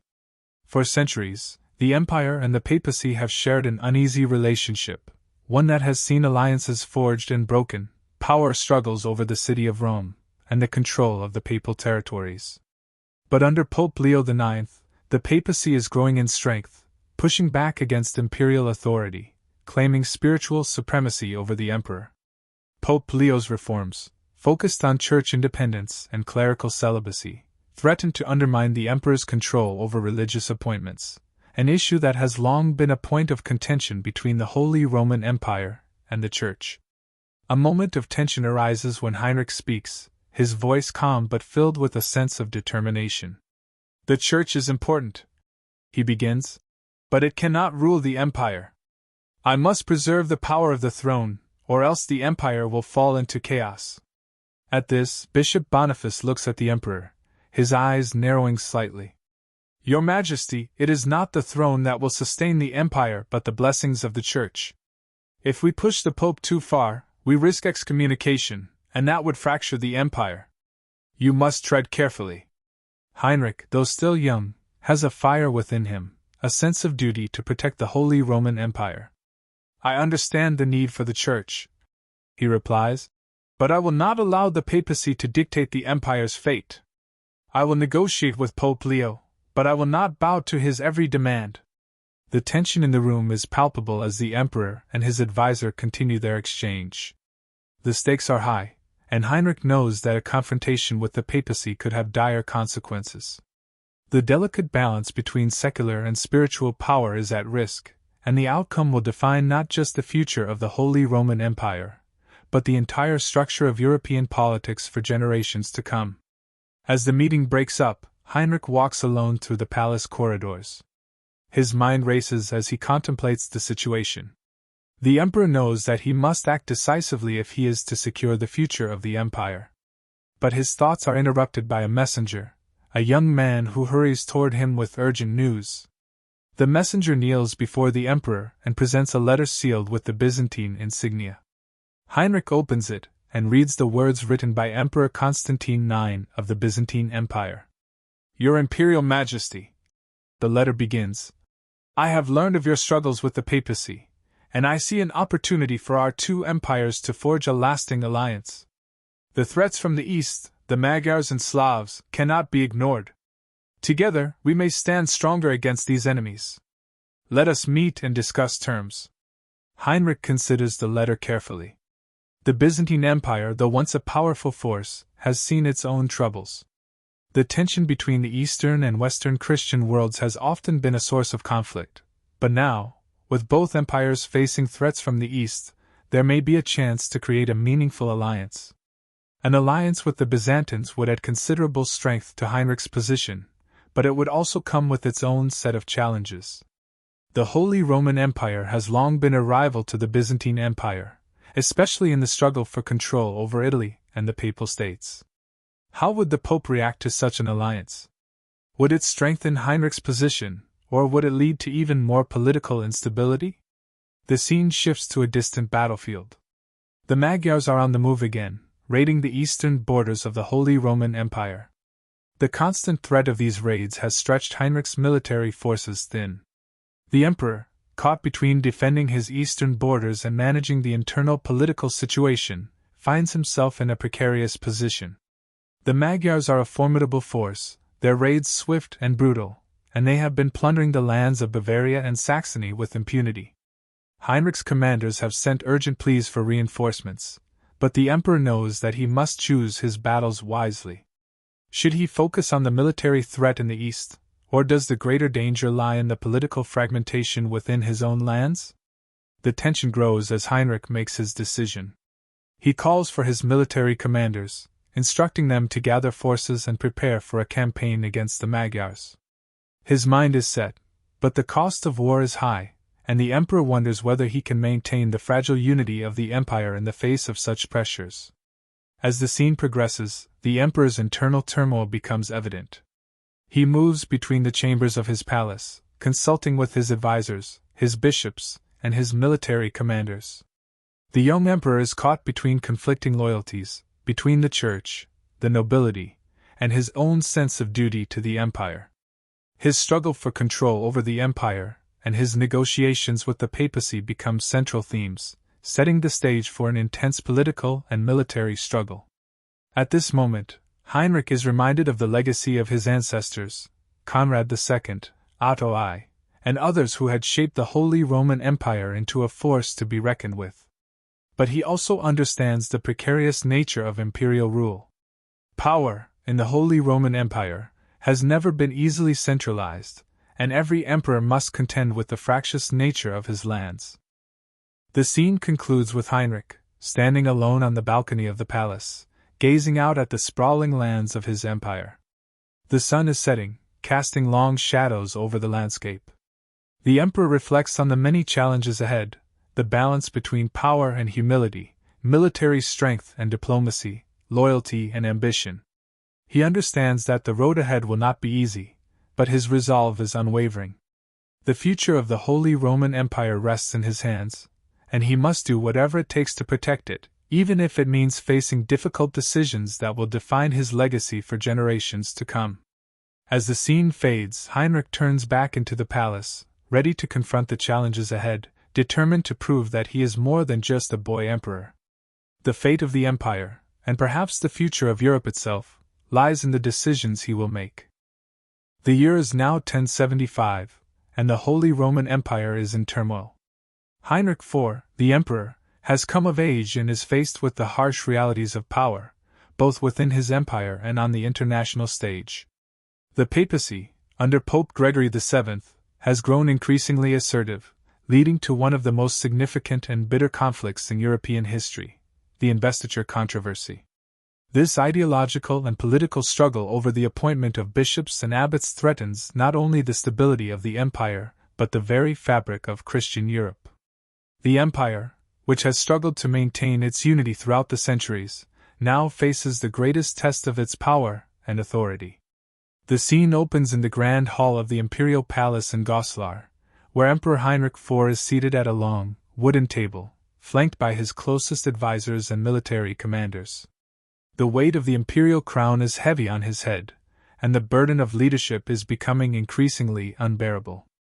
Heinrich, though still a young man, has already endured the pressures of rulership, navigating the treacherous waters of nobility, feudalism, and the ever-present threat of the papacy. But this new challenge, the dispute over the investiture of bishops, is unlike any other he has faced before. As Heinrich listens to the voices around him, he reflects on the events that have led him to this point. For years, the papacy has been asserting its authority over the Holy Roman Empire, especially when it comes to the appointment of church officials.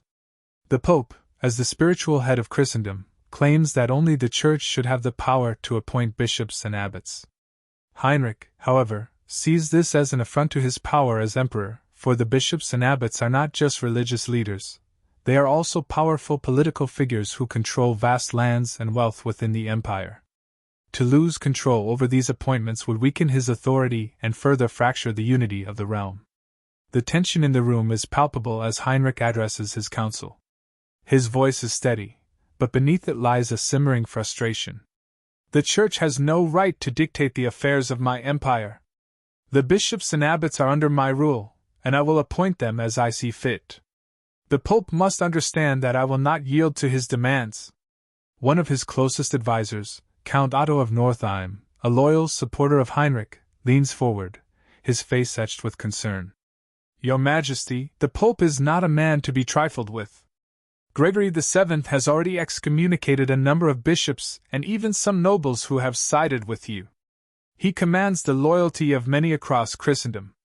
If you oppose him openly, it could lead to a schism, one that could tear apart the unity of the empire itself. Heinrich's eyes narrow, and he clenches his fists in anger. I will not let the papacy dictate my empire. If Gregory wishes to excommunicate me, so be it. But I will not surrender the control of the Church to him. The empire must stand firm against this encroachment. As the discussion continues, the emperor's resolve hardens. But the stakes are growing ever higher. Heinrich knows that this conflict with the papacy could lead to a rebellion within his own lands. His noble allies are already divided on the issue of the investiture, with some supporting the emperor's right to appoint church officials, while others favor a more conciliatory approach with the Pope. The rift between the two factions is widening, and Heinrich begins to fear that his enemies within the empire may use this opportunity to undermine his rule. The scene shifts to the city of Rome, where Pope Gregory VII, a formidable and unyielding figure, prepares for the confrontation that will define the course of European history. Gregory is resolute in his belief that the Church must be independent of secular control. His reformist policies, aimed at rooting out corruption within the clergy, have made him both a champion of the Church's purity and a dangerous adversary to secular rulers like Heinrich IV. Gregory has already excommunicated several key supporters of Heinrich within the empire, including some of the most powerful bishops and princes. His papal decree has caused chaos within the Holy Roman Empire, as many of the empire's nobles now face a difficult choice: continue supporting the emperor, or submit to the Pope's authority and seek absolution for their excommunication. The papacy's influence is growing, and Gregory VII has no intention of backing down. As the scene unfolds, we see a messenger arrive at Heinrich's court, bearing urgent news from Rome. The messenger is a trusted servant of the emperor, and his face is grim as he approaches Heinrich with the papal letter. The emperor breaks the seal and reads the words of Pope Gregory. Heinrich, by the grace of God, Emperor of the Romans, I, Gregory, Bishop of the Church of Rome, do hereby declare that you, Heinrich IV, are excommunicated from the Church. Your actions, which undermine the spiritual authority of the Church, have placed you outside of its grace. As long as you remain unrepentant, you shall not receive the sacraments, and your subjects are no longer bound by allegiance to you. Let this decree stand as a testament to the truth of our Lord. The words of excommunication strike the emperor like a blow to the chest. Heinrich is stunned, his face pale as he absorbs the full weight of the papal decree.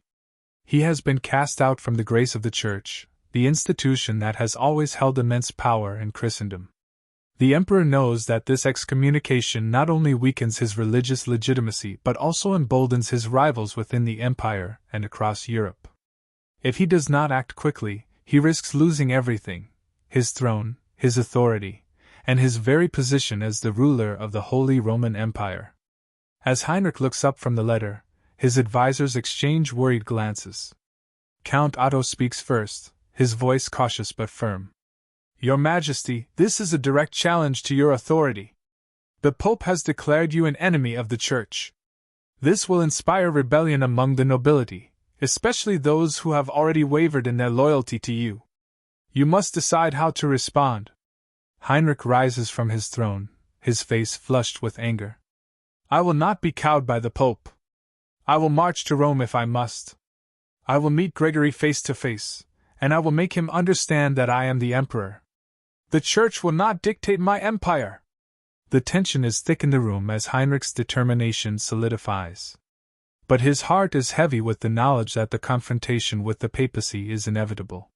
What began as a political dispute over the appointment of bishops has now spiraled into an all-out war for supremacy, one that will reshape the very foundation of European power. As the scene shifts once more, Heinrich's army is mobilizing. Soldiers prepare for a march to Rome, while Heinrich's commanders organize their forces. The fate of the empire hangs in the balance as the investiture controversy reaches its boiling point. The scene closes with Heinrich standing in the courtyard of his palace, staring into the distance, his eyes filled with a mixture of resolve and uncertainty.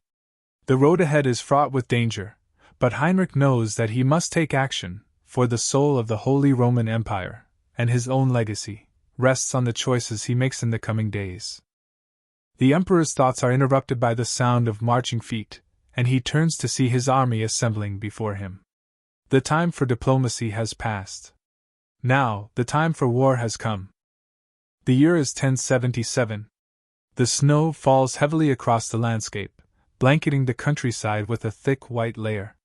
The air is crisp and cold, and the mountains surrounding the imperial path are imposing.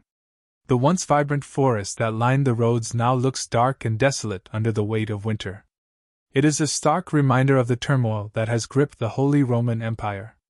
The scene opens with Emperor Heinrich IV and his army trekking through the icy wilderness of northern Italy, on their way to the gates of Canossa, the fortress where Pope Gregory VII resides. The investiture controversy has reached its climax. Heinrich, excommunicated by the Pope, is determined to meet Gregory in person and seek forgiveness. The excommunication has fractured his empire. His loyal supporters have begun to question his rule, while his enemies have risen up in rebellion. The emperor's power has waned, but he believes that by humbling himself before the Pope, he can regain his authority. It is a gamble that could either restore his reign or mark the end of his dynasty. As Heinrich and his soldiers move forward, the weight of the journey bears down on him.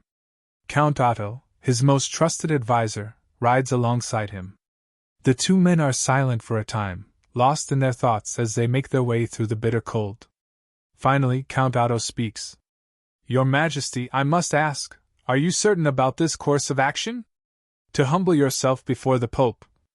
It will be seen as a submission, a surrender to his authority. Many of your allies will not understand. Heinrich's eyes remain fixed on the snowy road ahead. His brow furrows as he contemplates the choice that lies before him. His mind is filled with conflicting thoughts: the need to preserve his throne, the desire to reclaim his dignity, and the looming shadow of Pope Gregory's unyielding demands. But despite the uncertainty, Heinrich's voice is steady when he finally answers. I have no choice, Otto. My empire is unraveling. The nobles are turning against me. If I do not make peace with the Pope, I will lose everything, my crown, my legacy. It is a matter of survival, not of pride. Count Otto nods slowly, understanding the gravity of Heinrich's decision. But his words carry a note of caution. And if the Pope refuses to forgive you, Your Majesty? What then? Heinrich does not answer immediately. He rides ahead, his mind swirling with the possible outcomes of his journey. The road to Canossa is treacherous, both physically and politically. He knows that Gregory will not easily forgive the affront Heinrich has caused. The Pope is a man of immense power, and his resolve is as unyielding as the snow-covered mountains that surround them. Yet Heinrich's heart burns with a desperate hope that perhaps, through his submission, he can find a way back into the Church's favor. As they draw nearer to Canossa, the fortress looms in the distance. The tall stone walls, standing in sharp contrast to the vast expanse of snow, seem to mock Heinrich's sense of helplessness. His journey has been long and exhausting, and the thought of standing before Gregory, the man who has excommunicated him, fills him with both shame and resolve. The emperor is not accustomed to bowing before anyone, but today, he must humble himself, for the fate of his empire depends on it. The scene shifts to the Pope's perspective. Inside the walls of Canossa, Gregory VII awaits the arrival of the emperor. He is a man of iron will, committed to the spiritual supremacy of the Church over the secular rulers of Europe. Yet, even Gregory cannot ignore the reality of the situation. The emperor, despite being excommunicated, remains the ruler of the Holy Roman Empire, a vast and powerful state that cannot be easily disregarded. He is a figure whose reach extends far beyond the borders of Italy, and Gregory knows that to defy him outright could lead to further chaos and instability across Europe. But Gregory's thoughts are clouded with a sense of moral victory. To excommunicate the emperor was a bold statement of the Church's authority, and now Heinrich is coming to him in person, seeking absolution. The Pope knows that this moment will go down in history. It will be a testament to the Church's unshakable stance against secular interference in spiritual matters. The image of Heinrich, the once proud emperor, kneeling before Gregory in a show of repentance, will echo through the centuries as a symbol of papal supremacy. As Heinrich and his entourage approach the gates of Canossa, the scene is set. The air is thick with tension. The emperor, garbed in heavy winter attire, his face drawn with exhaustion and apprehension, dismounts his horse. He steps forward alone, leaving his soldiers behind. Count Otto and the rest of his men watch from a distance, helpless to intervene in what will unfold. Gregory's representatives, priests and bishops loyal to the Pope, stand before the gates, watching Heinrich with cold, calculating eyes. The emperor approaches, his footsteps slow and deliberate. He stops before the gates, his body stiff with the weight of what is to come. For 3 long days, Heinrich remains outside the fortress, standing in the snow, unprotected from the harsh winter elements. His request to see the Pope is met with silence, and his pride begins to wither under the unforgiving gaze of those who stand in judgment of him. The emperor's knees are frozen from the cold, his fingers numb, and his body aches from the exposure. Yet he does not move. For his empire, for his legacy, he must endure. On the 3rd day, the gates of Canossa finally open. The cold wind blows fiercely, carrying with it a sense of finality. Heinrich, weary but resolute, steps forward. He is led to the Pope, who waits for him inside the fortress. The moment has arrived, the moment when the fate of the emperor will be sealed. Inside the walls, the Pope observes Heinrich's approach, and in this moment, he sees not an emperor but a man broken by the weight of his own pride. The humiliation of standing in the snow for 3 days without shelter is clear in Heinrich's posture, but so too is his determination to reclaim his throne. Gregory looks down at the emperor with a mixture of pity and triumph. Heinrich IV, you have come seeking absolution. Do you truly repent for your defiance of the Church? Heinrich's voice is low but steady as he speaks, his words carrying the weight of a man who knows that his future is at stake. I do repent, Holy Father. I have learned that power cannot be wielded without humility, and I come before you, not as a ruler, but as a servant of God. I seek your forgiveness, so that I may continue to serve both my people and the Church. For a moment, Gregory remains silent. The fate of the Holy Roman Empire, of Heinrich's reign, is in his hands. The choice is his, to forgive the emperor and restore his legitimacy, or to let Heinrich's rule crumble into the dust of history. Finally, after what seems like an eternity, Gregory speaks. You may rise, Heinrich IV. Your penance is accepted, and you are forgiven. But remember this lesson well: the Church is the supreme authority in all matters of both heaven and earth. Never again must you challenge its will.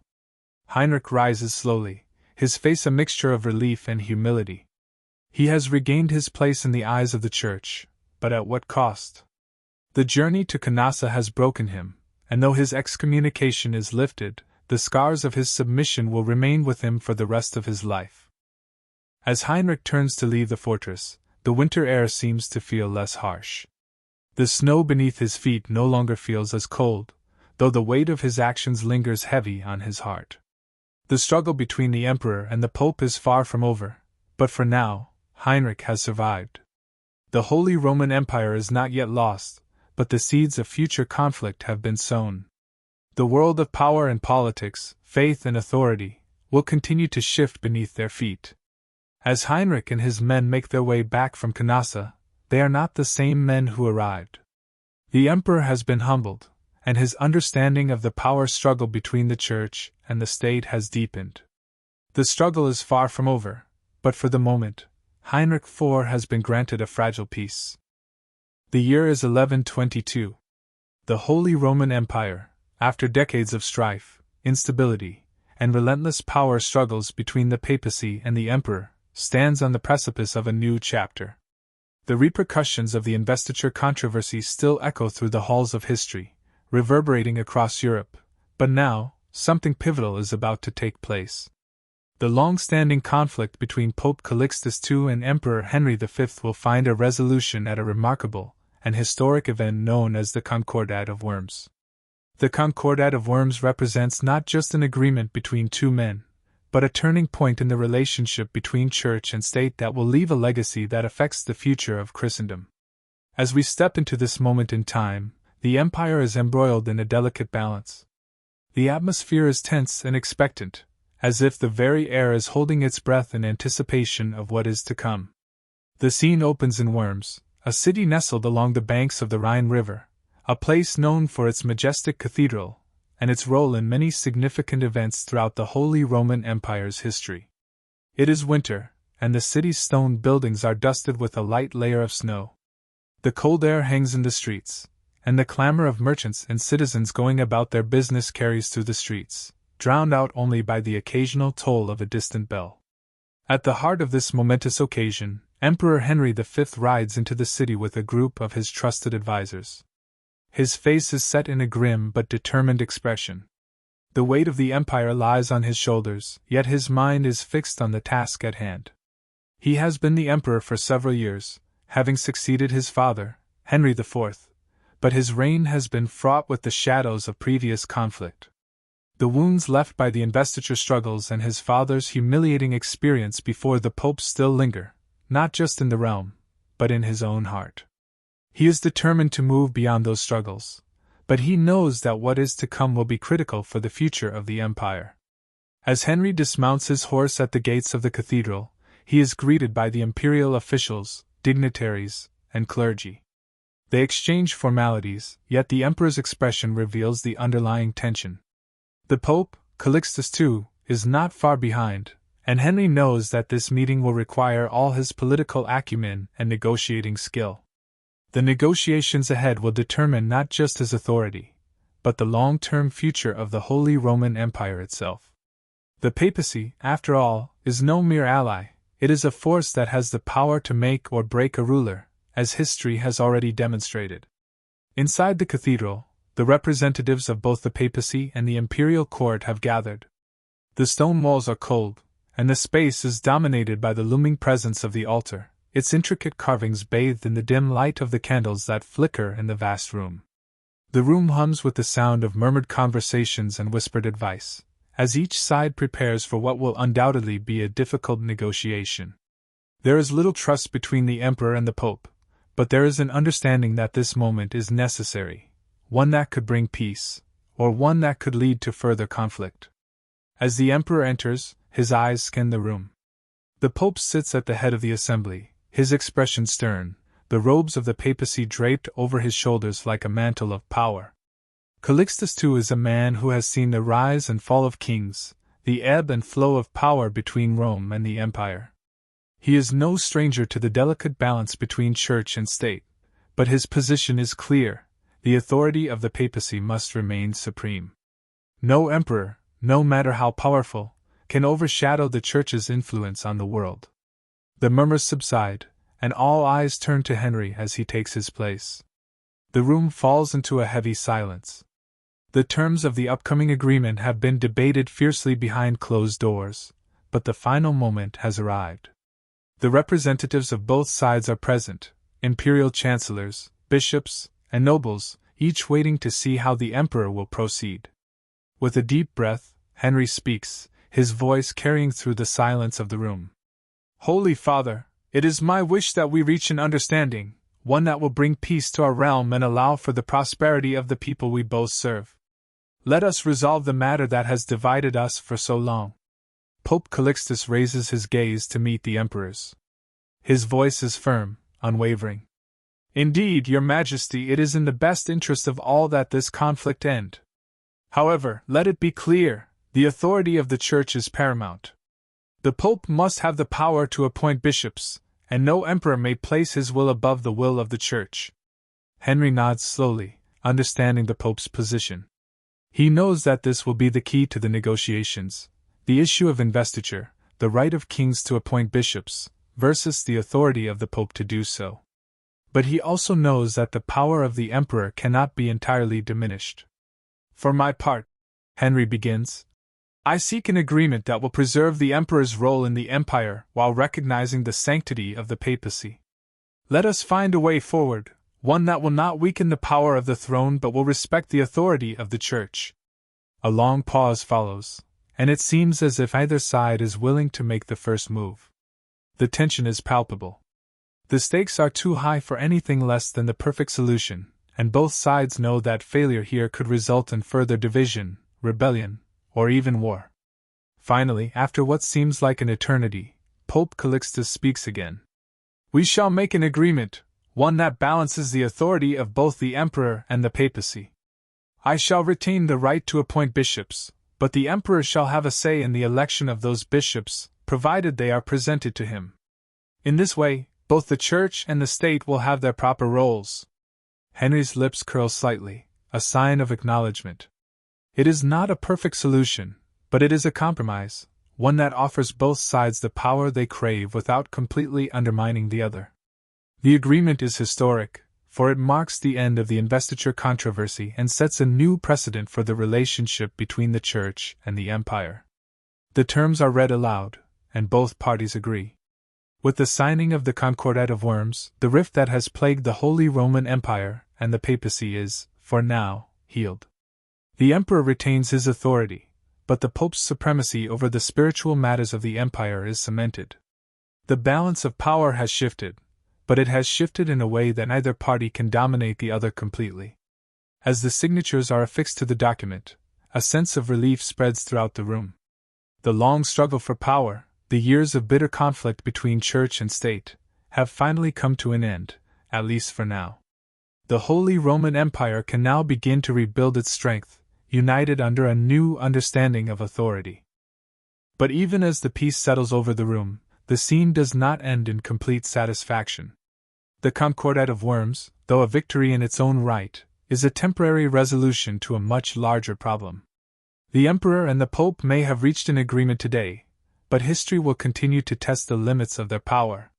The future of the Holy Roman Empire and the papacy is far from certain.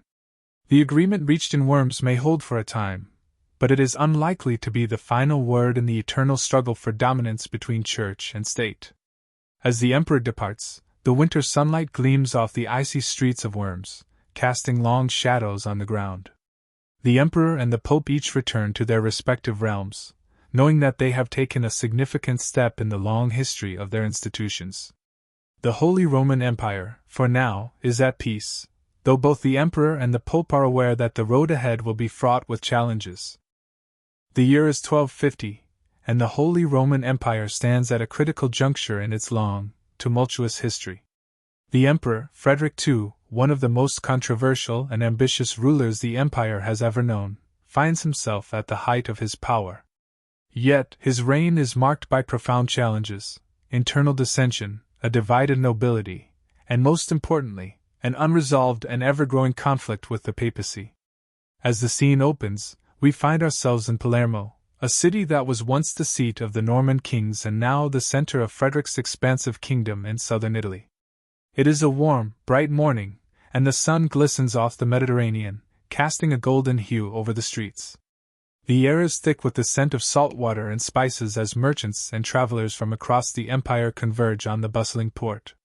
The sounds of city life fill the air, men bargaining with the traders, children playing in the cobbled streets, and the distant toll of bells announcing the hour. But within the walls of the Palace of Palermo, there is a more serious atmosphere.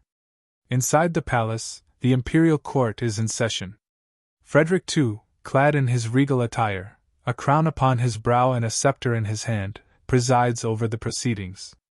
His eyes, though sharp and commanding, betray a weariness, a man who has been entangled in the webs of politics, religion, and war for too long. He looks over the assembly with a sense of distant contemplation, his fingers drumming softly on the armrest of his chair. It is clear that Frederick is a ruler both of intellect and ambition, yet his reign has been marked by conflicts that have left deep scars within the empire. Among the gathered advisors and officials is Pope Innocent IV, the very man who has cast Frederick into the most intense and dangerous struggle of his reign. The conflict between the emperor and the papacy has been simmering for years, ever since Frederick's apparent disregard for papal authority.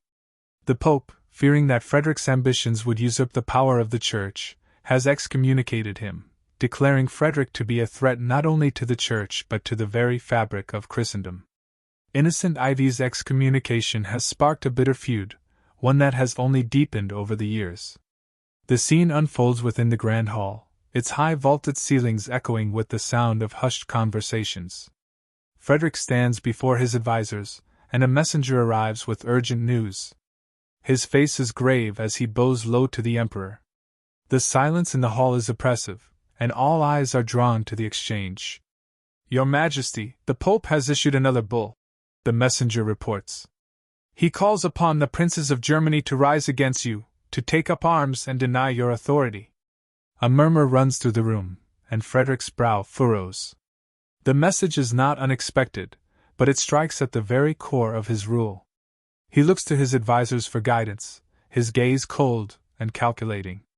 There is no hesitation in his voice when he speaks. "This is not just a matter of my authority, it is a matter of the empire itself. The Pope seeks to divide us, to tear apart the very fabric of what we have built." One of his senior advisors, Peter of Venia, steps forward. "Sire, the papacy has long sought to weaken your power. Innocent IV is a shrewd and dangerous adversary. He knows that your influence extends far beyond Italy, and that is why he continues to challenge you. His hold over the German princes is growing stronger, and if we do not act quickly, we risk losing everything."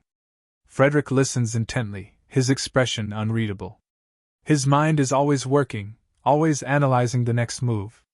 He is a man of immense intellect, a scholar and a warrior, and yet even he cannot ignore the power of the Pope. His mind drifts momentarily to the complexities of his situation, a ruler who has tried to balance the interests of the Church with the demands of his empire, but who has also placed himself in opposition to the Pope time and time again. It is a precarious position, one that could lead to his downfall, or perhaps, if handled correctly, it could elevate him to even greater heights. "What are my options?" Frederick finally asks, his voice cold and resolute. Peter speaks again, his voice steady.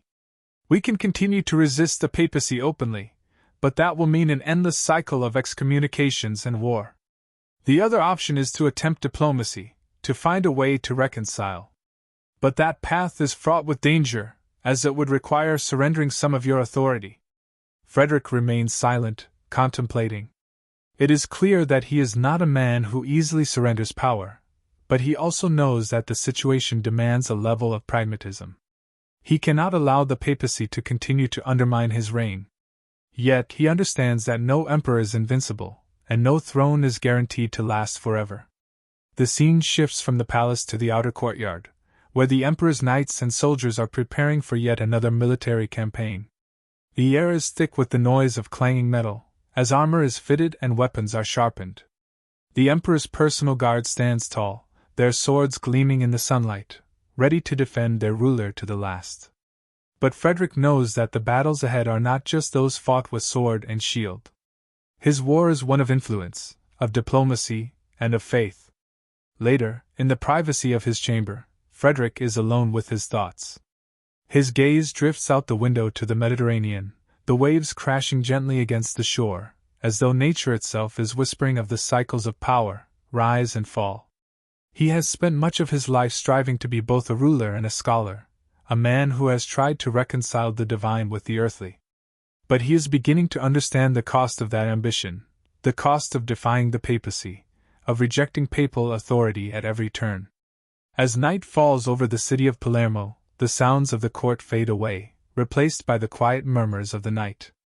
Frederick takes a deep breath, and for the first time in a long while, he allows himself a moment of reflection.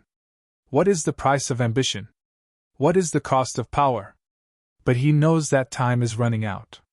The papacy will not relent, and neither will he. The fate of the Holy Roman Empire is at a crossroads, and Frederick must decide whether to compromise with the Pope or to continue his defiance. The next steps he takes will define not just his reign, but the legacy of the empire for generations to come. The scene concludes with Frederick standing at the window, his eyes focused on the horizon, a man torn between two forces, the ambition of an emperor and the authority of the Church. The conflict between the papacy and the empire is far from over, but for Frederick, it is not just about the future of his reign, it is about the very soul of his empire. The stakes could not be higher. The empire is at war with itself, and only time will reveal the victor in this battle for the future of Christendom. It is the year 1273, and the Holy Roman Empire finds itself in a state of uncertainty. The grand halls of the imperial palace stand as silent witnesses to the crumbling of the once great institution. The weight of history presses heavily on the shoulders of the nobles and clergy who remain loyal to the empire, their collective gaze now fixed upon a looming question: who will ascend to the imperial throne? The empire, weakened by internal strife, is in dire need of a strong leader to guide it through the turbulent waters of division, external threats, and the ever-encroaching power of the papacy. At the heart of this uncertainty stands the figure of Rudolf of Habsburg, a man who is not born into greatness but is propelled toward it by the winds of political fortune. His rise, largely fueled by the vacuum left after the death of Frederick II and the subsequent fragmentation of imperial power, is a story of pragmatism, calculated alliances, and the sharp eyes of a ruler who sees opportunity in chaos. The scene opens on the evening of October 1, 1273, in the Electoral Assembly at Frankfurt, a city that has long been a symbol of the fragile unity within the Holy Roman Empire. The sun has set, casting long shadows across the wooden benches where the electors, the princes, and the bishops of the empire are gathered. The air is thick with anticipation, the heavy tension palpable as the fate of the empire is debated within these hallowed walls. The electors are a diverse group, each holding their own interests, their own ambitions, and their own understanding of the empire's future. Among them are the Archbishop of Mainz, the King of Bohemia, the Elector of Saxony, and a dozen other powerful figures, all of whom have been called upon to decide who will assume the imperial crown. For many years, the election of a new emperor had been a process steeped in conflict, with rival factions often vying for control. The recent history of the empire had been one of bloodshed and division, but now, after nearly a year of deliberation and negotiation, the time had come for the electors to decide. At the front of the assembly room, seated upon a raised platform, sits the Archbishop of Mainz, who presides over the electoral proceedings. His voice is steady as he calls the assembly to order, his gaze sweeping over the assembled electors. The tension in the air is palpable, as each elector waits to see if the balance of power will tip in their favor. The question before us today, the Archbishop begins, his voice carrying through the room, is the future of our empire, the restoration of its strength, and the re-establishment of order. We are tasked with selecting a ruler who will unite the fractured lands of the Holy Roman Empire, a ruler who will bring stability and defend the realm against the encroaching threats that surround us. His words hang in the air as the electors exchange glances, each of them weighing the implications of this monumental decision. For all of them, the stakes could not be higher. Some favor a return to the old order, hoping for a monarch who will uphold the traditional power structures of the empire. Others are more pragmatic, seeking a ruler who can balance the interests of both the papacy and the nobility. Yet all understand that the empire, as it stands, is a shadow of its former self, and if it is to survive, it needs a leader who can restore its prestige. Amidst this debate, Rudolf of Habsburg, the Duke of Austria, waits for his moment. Though he is not a member of the imperial family and lacks the deep historical connections of other claimants to the throne, he has garnered significant support in recent months. His approach has been one of patience, quietly building alliances with influential figures across the empire, promising stability and prosperity. Rudolf is a man of limited charisma but extraordinary political skill. He knows how to navigate the complexities of the court, how to make the right promises at the right time. The room falls silent as Rudolf rises to address the assembly. He steps forward, his countenance composed, his voice calm but resolute. Your Excellencies, I come before you not with the legacy of great conquests or grandiose titles.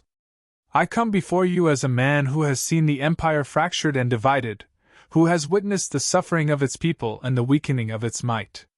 I do not claim to be a monarch destined by birthright, but rather a ruler who understands the burdens of leadership. I stand before you not as a conqueror, but as a servant of the empire dedicated to its restoration. His words, though simple, carry weight. They are a stark contrast to the extravagant promises often made by other claimants, but they resonate with the electors in a way that is hard to ignore. The room is still, each elector contemplating the sincerity of his words. For years, Rudolf continues, we have been divided by the conflicts of the past, by the power struggles of the nobility, the encroachment of foreign enemies, and the relentless influence of the papacy. But it is time to put aside these divisions. It is time to restore the Holy Roman Empire to its former glory. We need a ruler who can bring peace, who can unite the princes, who can defend the empire's interests both at home and abroad. As Rudolf speaks, the electors exchange knowing looks. His words seem to strike a chord with many in the room. He is not promising grand conquests, or the resurgence of imperial power at any cost. Instead, he speaks of reconciliation, of healing the deep wounds of the empire. In an age marked by division and infighting, such promises are powerful indeed. The Archbishop of Mainz, who had been listening intently, now speaks. It is a noble vision, Rudolf of Habsburg, but the path ahead will not be easy. You seek to unify an empire that has been fractured for decades. You seek to heal a realm that has long been torn by war, by religion, by politics. Can you truly be the one to accomplish this? Can you, with all your promises of peace, restore the Holy Roman Empire to its former strength? Rudolf's gaze does not falter. Your Excellency, I do not claim to possess the power of an emperor's bloodline, nor the wealth of a great dynasty. But I possess something equally important, the will to see this empire rise once more. I am not a man driven by personal ambition, but by the desire to see our lands united, our people secure, and our legacy restored. If you choose me, I will serve not only as emperor but as a steward of this empire, restoring it to greatness in whatever way I can. The electors are silent for a long moment. They are no strangers to the promises of rulers, to the rhetoric of would-be emperors, but something in Rudolf's words resonates with them. It is not the grandiose promises of conquest and domination. It is not the weight of centuries-old power. It is the simplicity of his message, unity, stability, and the restoration of the empire's dignity. Finally, the Archbishop of Mainz raises his hand, and the murmurs die down. It is time to vote. The choice before us is difficult, but it is one that we must make.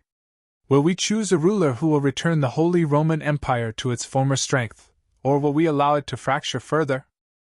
One by one, the electors cast their votes. The room is heavy with anticipation, the fate of the empire hanging in the balance. When the final vote is counted, the result is clear.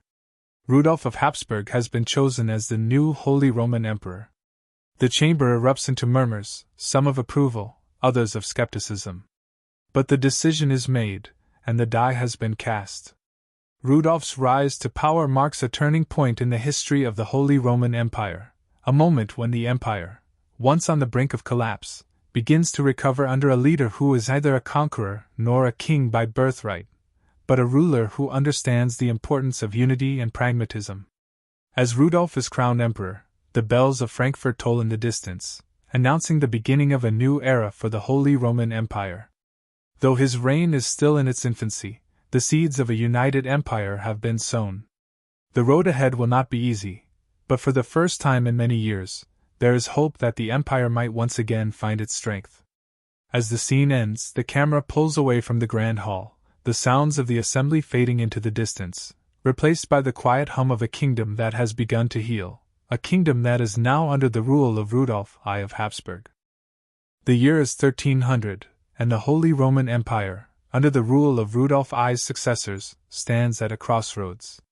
The empire, which had once been a formidable force in Europe, now struggles with a deep internal fracture, divisions between the noble families, a weakened central authority, and rising external pressures from both the French and the papacy.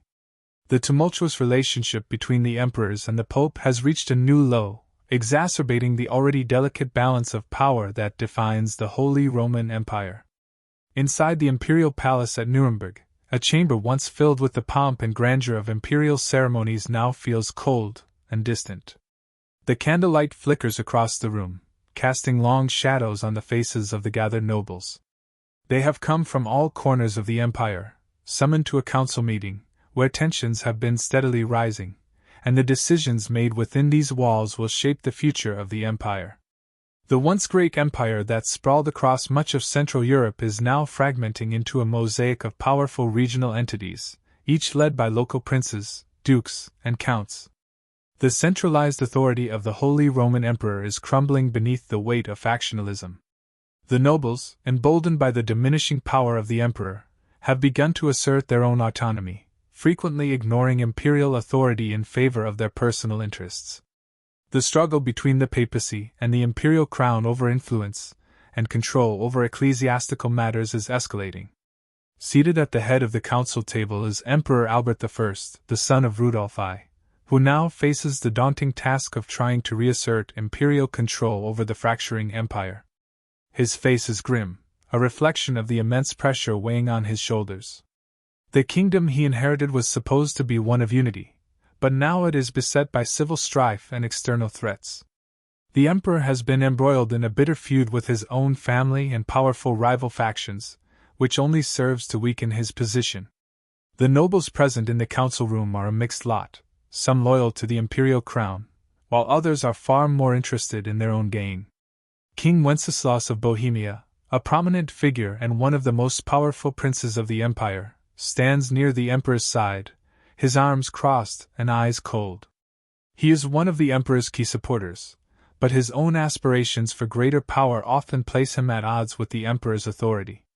Albert's closest advisor, the Archbishop of Mainz, looks nervously around the room. He has already seen the emperor's authority weaken considerably over the past years, as the papacy's influence has steadily grown.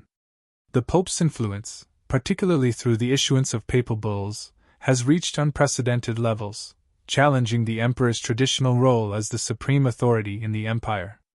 As the council meeting begins, the Archbishop of Mainz steps forward to address the room. "Your Majesties, lords, and gentlemen," he begins, his voice steady but tinged with apprehension. "We stand at the precipice of a great crisis. The empire, our beloved Holy Roman Empire, is fractured in ways that threaten its very existence.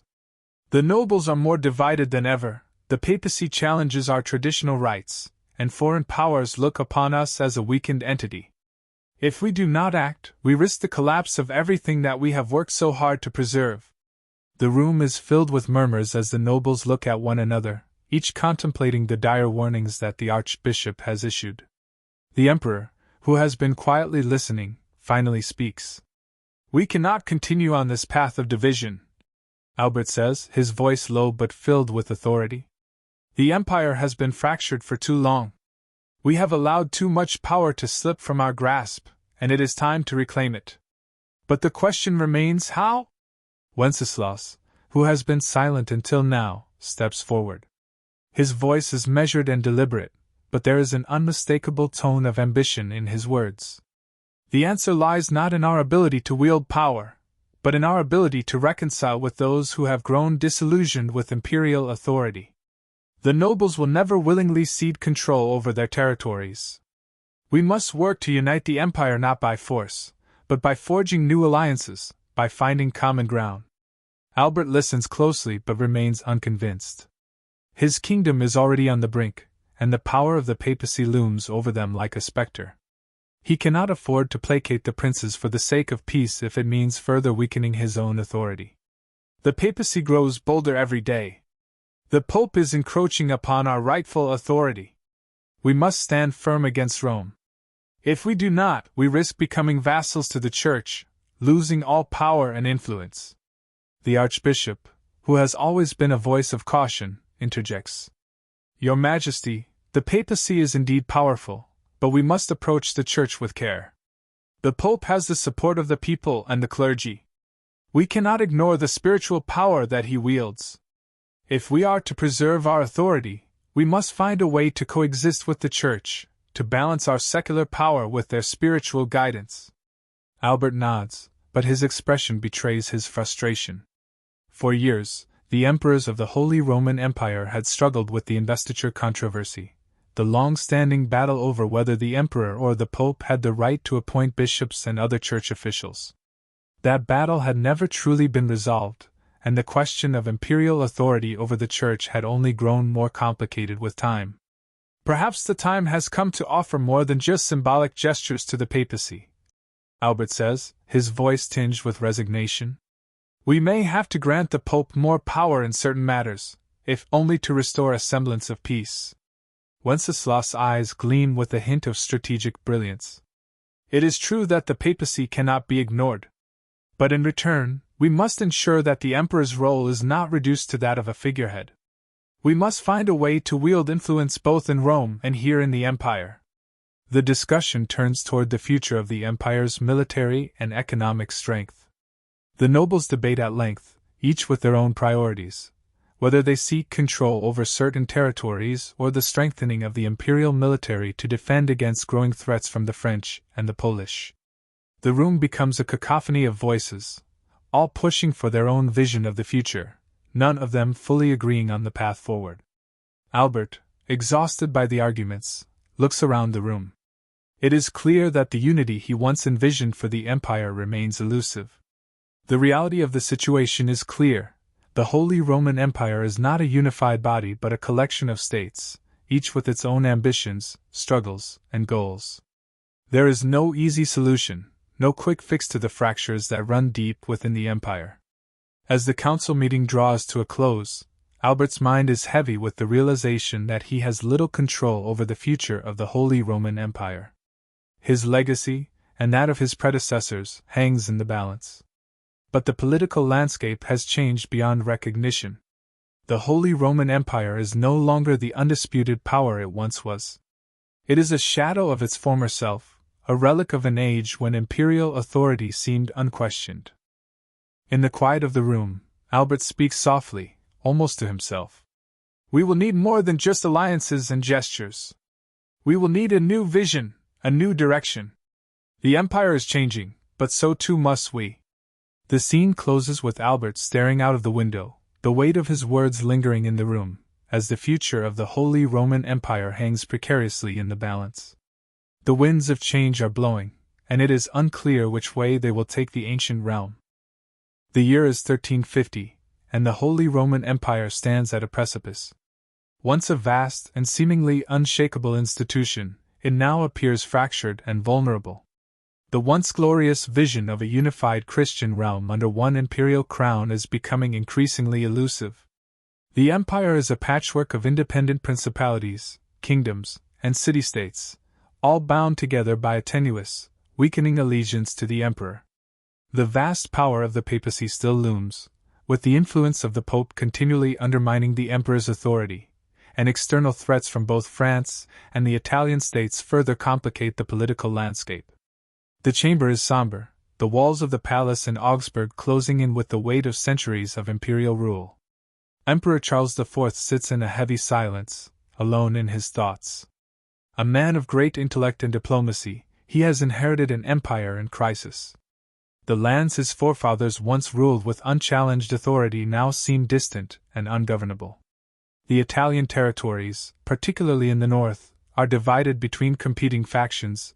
The papacy maintains its powerful grip on Rome, and the nobility of the empire, once loyal subjects of the crown, are now autonomous rulers, more concerned with the power in their own hands than in the imperial ideals of unity and centralized authority.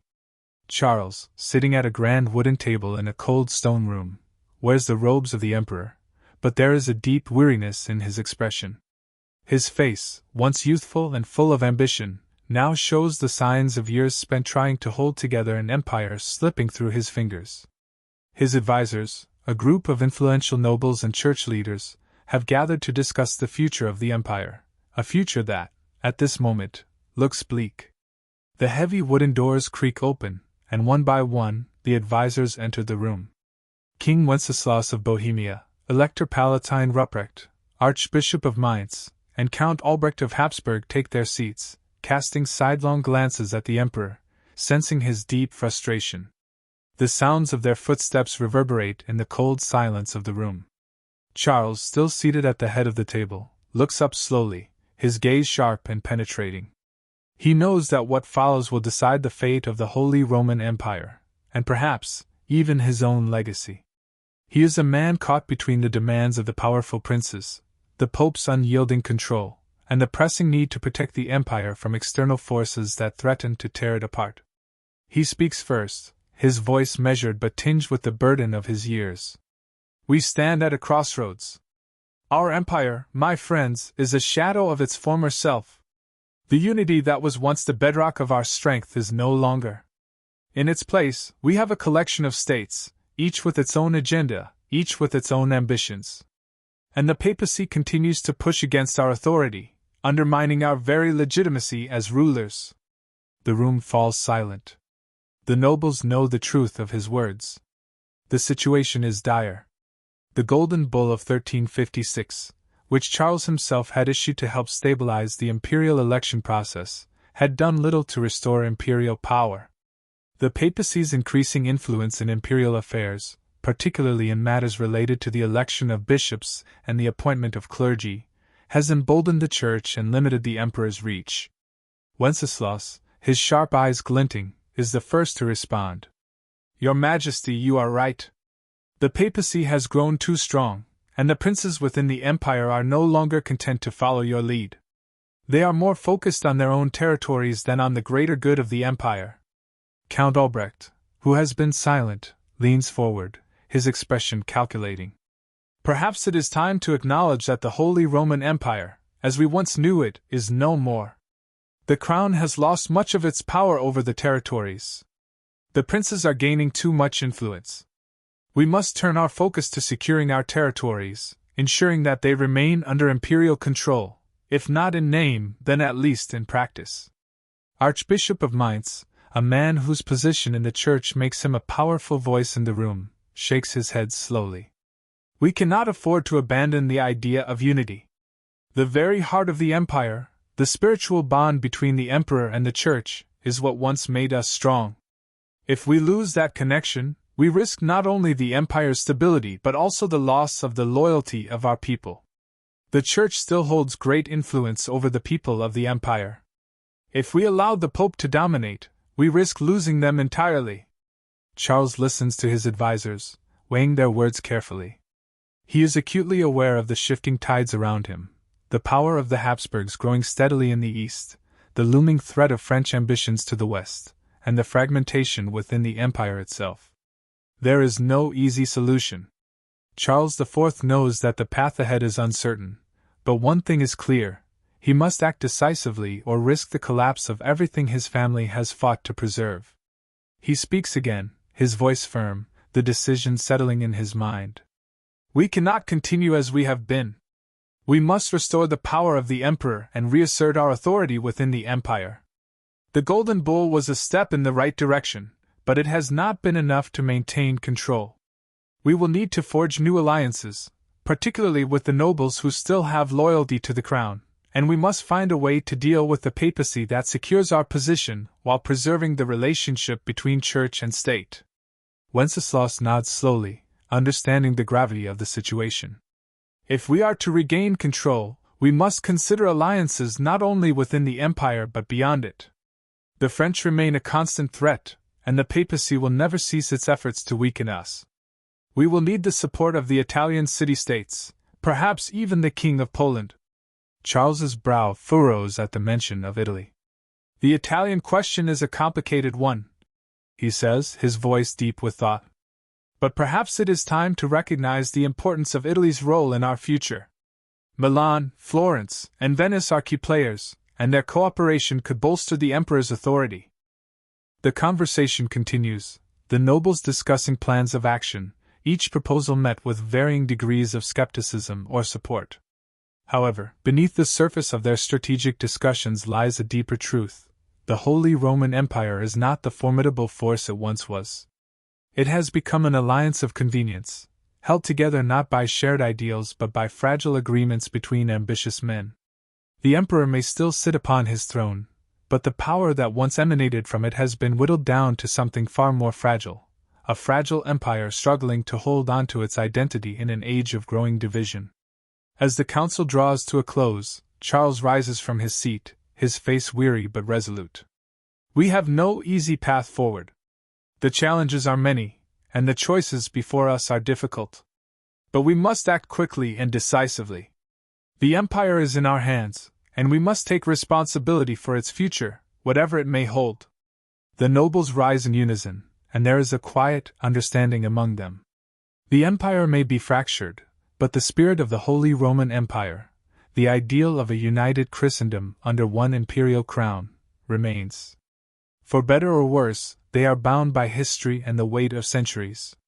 They know that the road ahead will be filled with strife, but it is a road they must walk together, for the future of their empire and their legacy. As Charles looks out the window of the palace, the cold wind of the Alps blowing in, he knows that time is running out. The empire is changing. Whether it will endure or fade into history is still to be seen. But one thing is certain, he will not go quietly. The emperor's will, though tested and tempered by hardship, remains unbroken. The year is 1430, and the Holy Roman Empire, under the reign of Emperor Sigismund of Luxembourg, stands at a critical juncture in its history. The vast domain of the empire, stretching from the rolling hills of the German principalities to the vast plains of Hungary, is a place in turmoil. The unity that once bound these lands together seems to be slowly dissolving. Internal dissent, external threats, and the powerful forces of the papacy threaten to tear apart the fragile empire that Sigismund inherited. Sigismund, known for his military prowess and diplomatic savvy, finds himself in a position of great responsibility.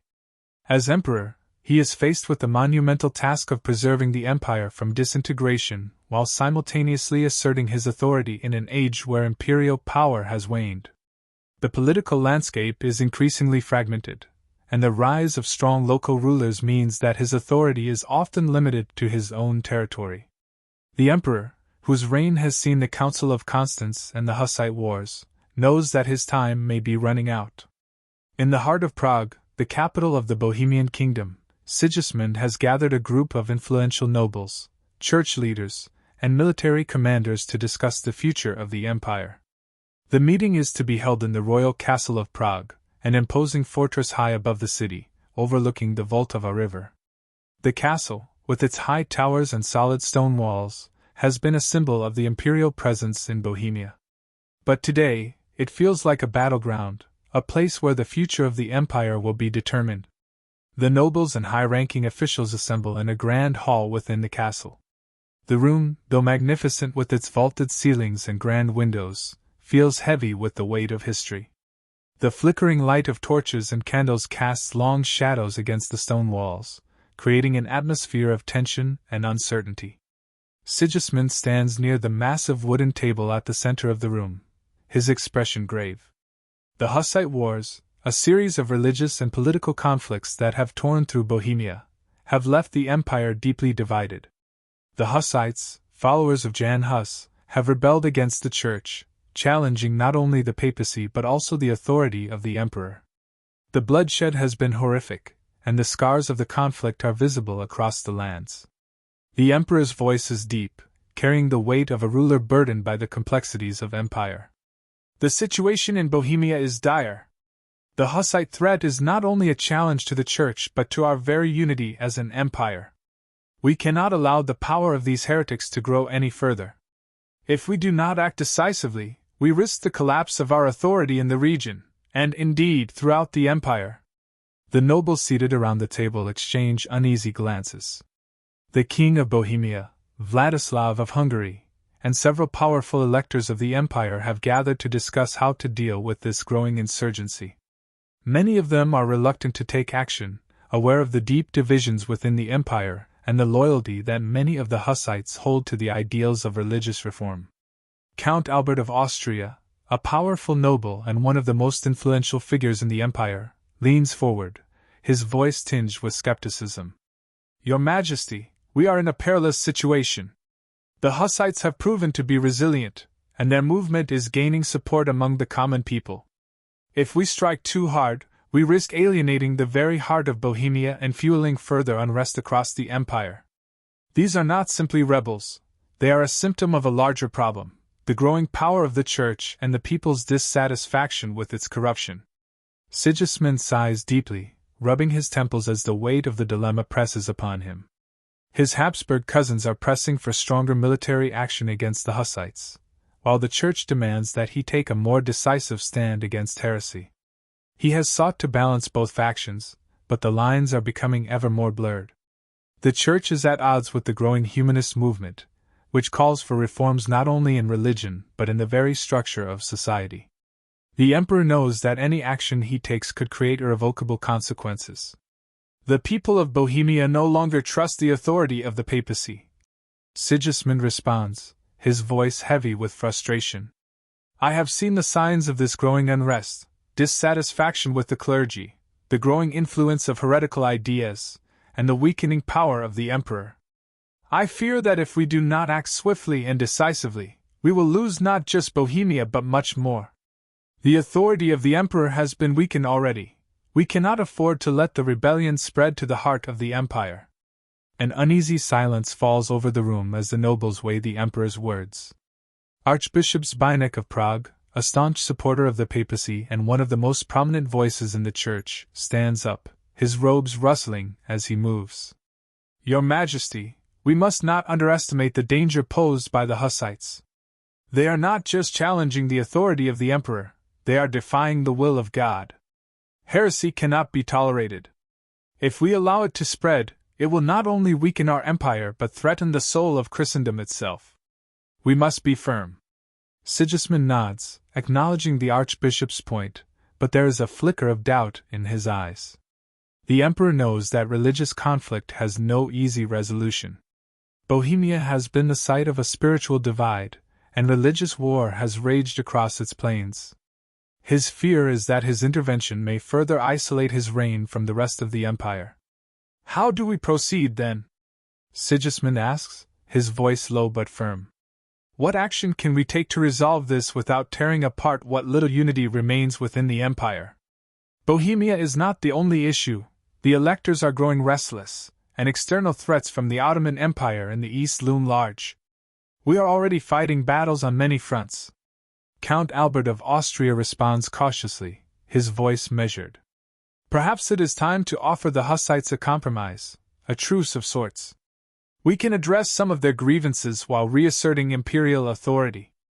A full-scale military campaign would only weaken the empire further. A show of force is necessary, but we must avoid the bloodshed that would result in a protracted conflict. Sigismund listens carefully, considering the options before him.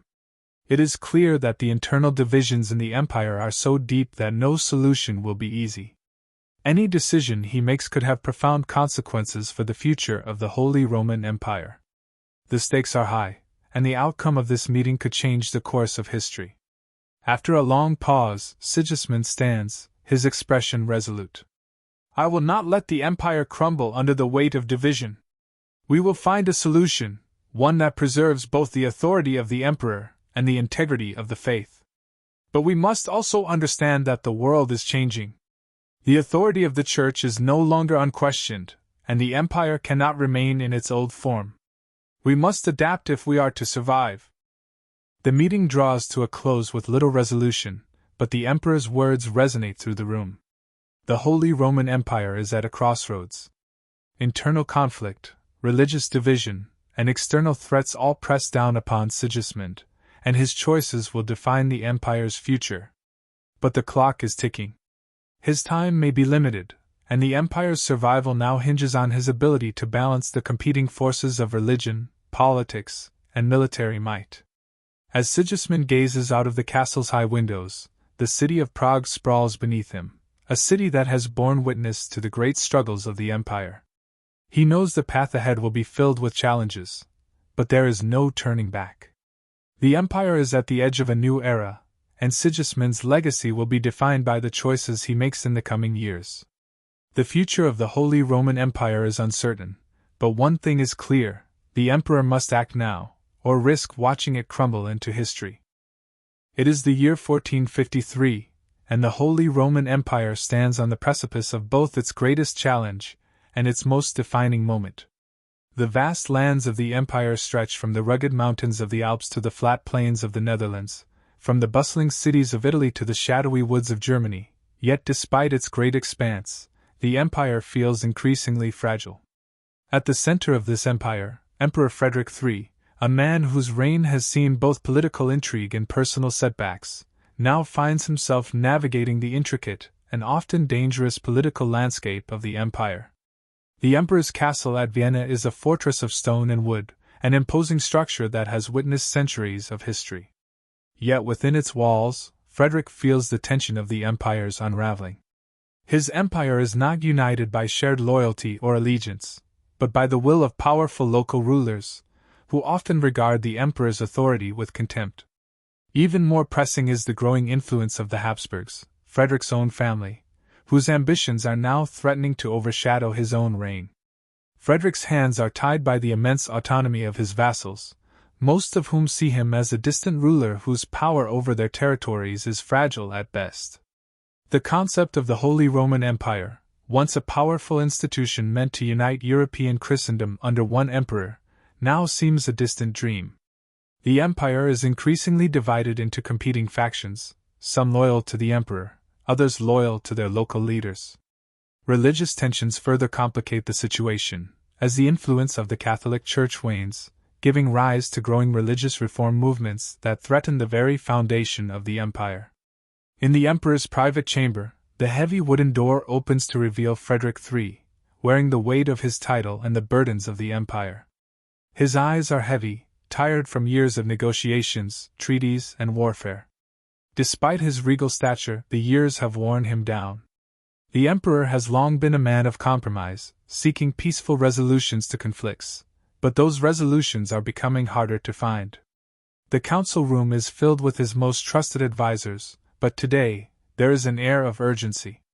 Word has reached the emperor that the Ottoman Empire, under Mehmed II, has reached the gates of Constantinople, and the Byzantine Empire is on the brink of collapse.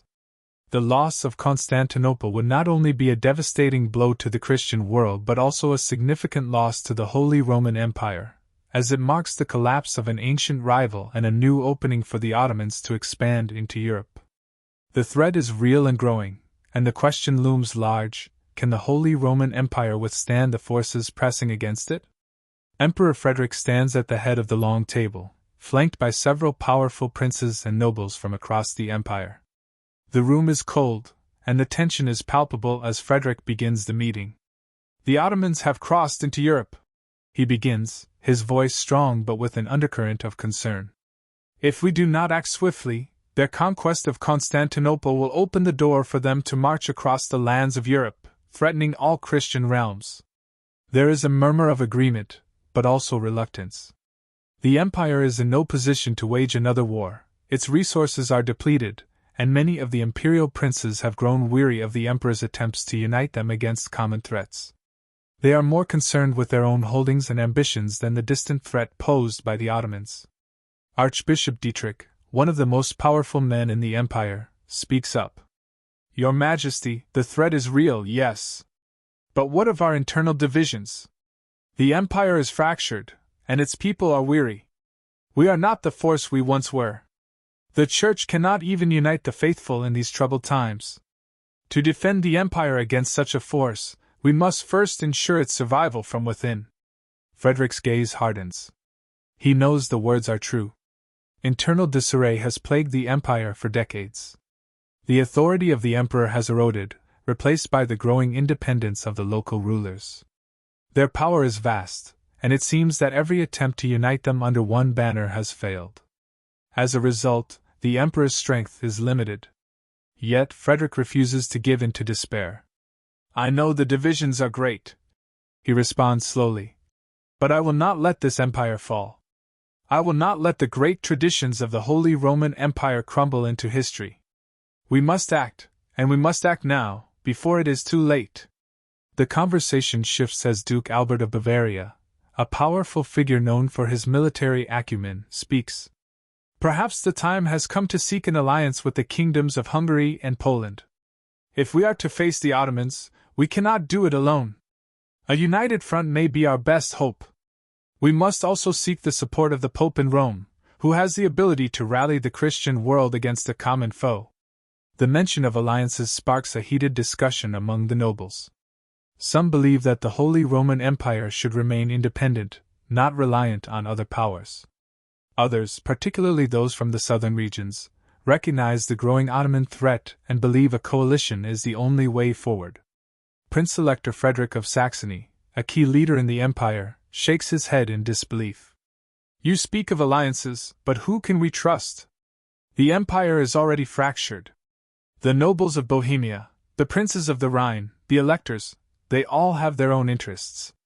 The Habsburgs are growing ever more powerful, and it seems that no one looks to the emperor anymore. The days of imperial unity are over." Frederick III looks to his ally, Duke Albrecht of Austria, his own cousin, whose family is emerging as a powerful force in the empire. Albrecht's eyes are calculating, and there is an air of pragmatic realism in his voice as he speaks. "We are weakened, it is true. But we cannot allow this to be the end of the empire. There may still be hope. We must turn to the nobility, the clergy, and the people of the empire. If we can unite them under the banner of a common threat, perhaps we can restore what has been lost." The emperor nods. He knows the situation is dire. The Ottoman threat is real, but so are the deep divisions within his own realm. Frederick III, the last Holy Roman Emperor to be crowned by the Pope, realizes that the empire he inherited is no longer the same. The world has changed, and the forces of central authority have been weakened, undermined by centuries of infighting and political machinations. He stands tall, trying to project confidence. "The task before us is monumental. It will require courage, wisdom, and above all, unity. If we can unite the princes of the empire, strengthen our alliances with our neighbors, and secure the support of the Church, perhaps there is still hope for us. But we must act swiftly. The time to hesitate is over." There is silence in the room as the emperor's words settle. Each man understands the gravity of the situation. The future of the Holy Roman Empire is uncertain, and the emperor's legacy will depend on his ability to navigate the complex political landscape before him. The Ottomans are a growing force, but the greater battle may lie within, as Frederick must contend with both internal divisions and external threats. Frederick takes a deep breath. He knows that his actions in the coming months will determine the fate of the Holy Roman Empire. But as the meeting progresses, he feels a renewed sense of resolve. Though the road ahead is fraught with danger, Frederick III is determined to fight for the survival of the empire, for the unity of Christendom, and for the legacy of the Holy Roman Empire. The room is dimly lit, the flickering candlelight casting long shadows against the stone walls. In the great hall of the imperial palace, Emperor Frederick III sits at the head of a massive wooden table, surrounded by the leaders of his most loyal allies and the most powerful vassals of the Holy Roman Empire. The weight of centuries of history presses down upon them all. This is the moment that will determine not just the fate of the empire, but the course of European history itself. The emperor's gaze sweeps across the room, his face grim as he contemplates the task before him.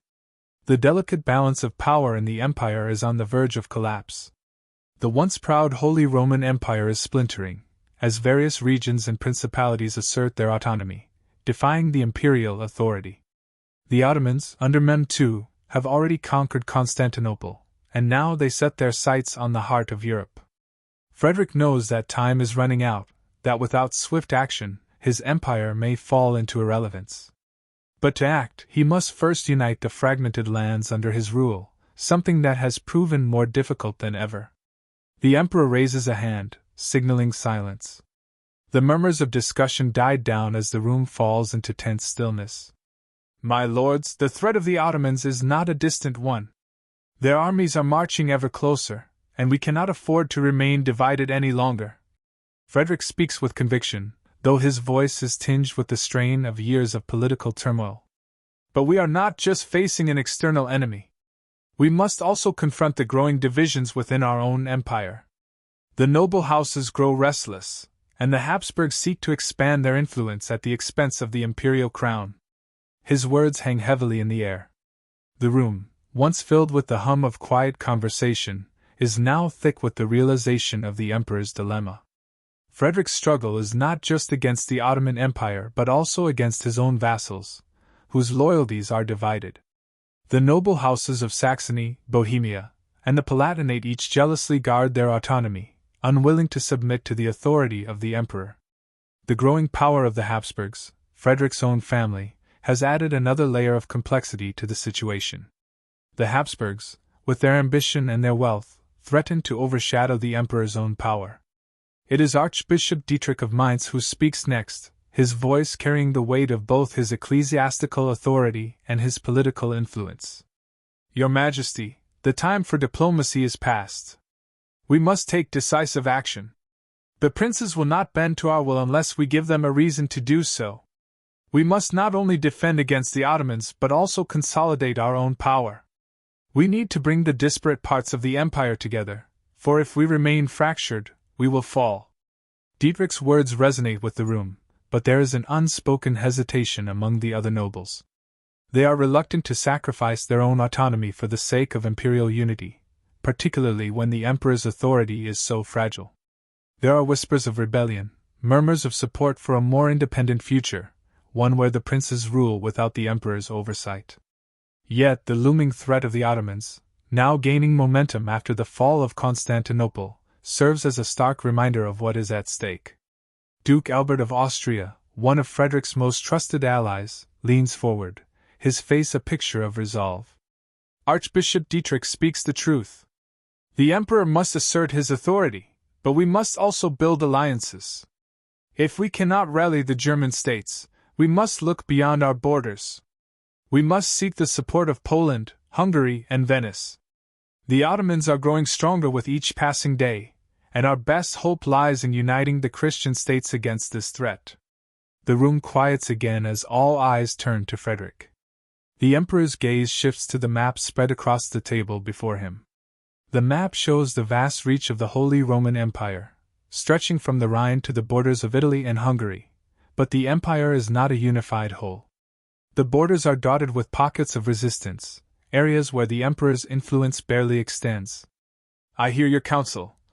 Frederick begins slowly, his voice carrying the weight of his office. But it is not just a matter of foreign alliances. If I cannot unite the empire's own princes, how can I call upon others for help? I must show the nobility that I am strong enough to defend their lands, to protect their interests. The emperor looks up, his eyes narrowing. We must act quickly. The Ottoman Empire will not wait for us to settle our differences. I propose that we issue a declaration of unity, one that binds the major princes to the emperor's cause. We will offer them protection against the Ottomans, but in return, they must pledge allegiance to the imperial crown. The proposal is met with a murmur of agreement, but there is still a deep wariness among some of the princes. The idea of pledging allegiance to an emperor whose authority is tenuous at best is a difficult pill to swallow. Yet, as the emperor's words hang in the air, they begin to realize that this may be their only chance to protect their lands from the advancing Ottoman tide. Duke Philip of Burgundy, ever pragmatic, speaks up with a furrowed brow. And if the princes refuse, your Majesty? What then? Frederick's eyes flash with a mixture of frustration and determination. If they refuse, we will use force if necessary. I will not stand by and watch my empire crumble. The Habsburgs have grown too powerful, and if we do not act now, we risk losing everything. The princes must decide: either they join me in defending the empire, or they face the consequences. There is a long pause as the room absorbs the gravity of Frederick's words. The Holy Roman Empire is on the brink, and its survival depends on Frederick's ability to rally his fractured realms and confront the Ottoman menace. The balance of power in Europe is shifting, and the Holy Roman Empire, once the center of European political life, is fighting to maintain its relevance in a world that has changed beyond recognition. The council continues late into the night, as Frederick and his advisors debate the details of the proposed Declaration of Unity. They discuss military strategy, potential alliances, and the response of the Pope, whose support could rally more Christian kingdoms to their cause. But as the hours drag on, one thing becomes clear: the Emperor's gamble has begun. The decision to act now or lose everything has been made. The stakes are higher than ever. As dawn breaks over the imperial palace, Frederick stands before the assembled nobles, his face weary but resolute. The Declaration of Unity is ready. The fate of the Holy Roman Empire now rests on the shoulders of the princes. If they stand with the Emperor, they may yet have a chance to turn the tide against the Ottoman forces. If they refuse, the empire may crumble before the onslaught. The world is watching. The Emperor knows this will be his legacy, either the savior of the Holy Roman Empire, or its last ruler. As the empire faces unprecedented peril, the Holy Roman Empire's intricate political web begins to fray. The days have grown heavy with anticipation, and the rulers of the empire, once divided by ambitions and personal gains, now find themselves united by the cold, hard reality of the Ottoman threat. The palace, once bustling with festivities and celebrations, now echoes only with the hurried footsteps of couriers and the weighty discussions of imperial policy. Frederick III, the emperor who once commanded the respect of the Christian world, now finds himself struggling against time and politics as he attempts to navigate his empire through this existential crisis. Frederick's face is drawn, his brow furrowed in thought as he stands before the large map that dominates the council room. The map, which once represented the greatness of his empire, now feels like a looming reminder of its fragility. Every border, every principality, and every city marked on it feels distant, separate, and vulnerable. The emperor's gaze falls upon Bohemia, where tensions between the Habsburgs and the local nobility have reached a breaking point. The region, so crucial to the empire's power, is increasingly becoming a hotbed of resistance. The lands of the Bohemian crown have been particularly resistant to Frederick's influence, and his attempt to consolidate power has met with widespread dissent.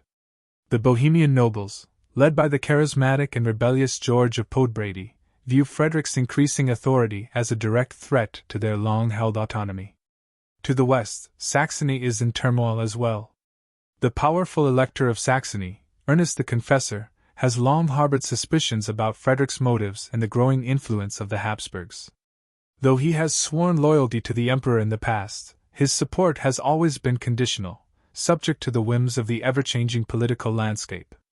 Meanwhile, in Swabia, the Duke of Württemberg and several other noble houses push for greater autonomy, seeing Frederick's authority as increasingly irrelevant in the face of growing external threats. The nobility is divided, not just by their loyalty to the emperor, but by their own desire to carve out power for themselves in the midst of chaos. As Frederick pores over the map, his council assembles around him, their faces etched with concern. Duke Albert of Austria, his most loyal ally, stands at his side, offering a word of counsel. "Your Majesty," Albert begins, his voice low but firm. "The Ottomans have grown stronger, but we are not powerless. However, our strength lies in unity, not division. We must find a way to bridge the chasm that has opened between the various factions within the empire. If we do not come together, the empire will fall, before the Ottomans or from within." The emperor nods, his hand resting on the edge of the table, feeling the coolness of the stone beneath his fingers. He knows Albert is right, but the task of uniting the nobles, of bringing them together against an external threat, seems insurmountable. The divisions between the princely houses, the resentment from the newly risen powers of the Habsburgs, and the growing autonomy of Bohemia are all threats that cannot be easily subdued.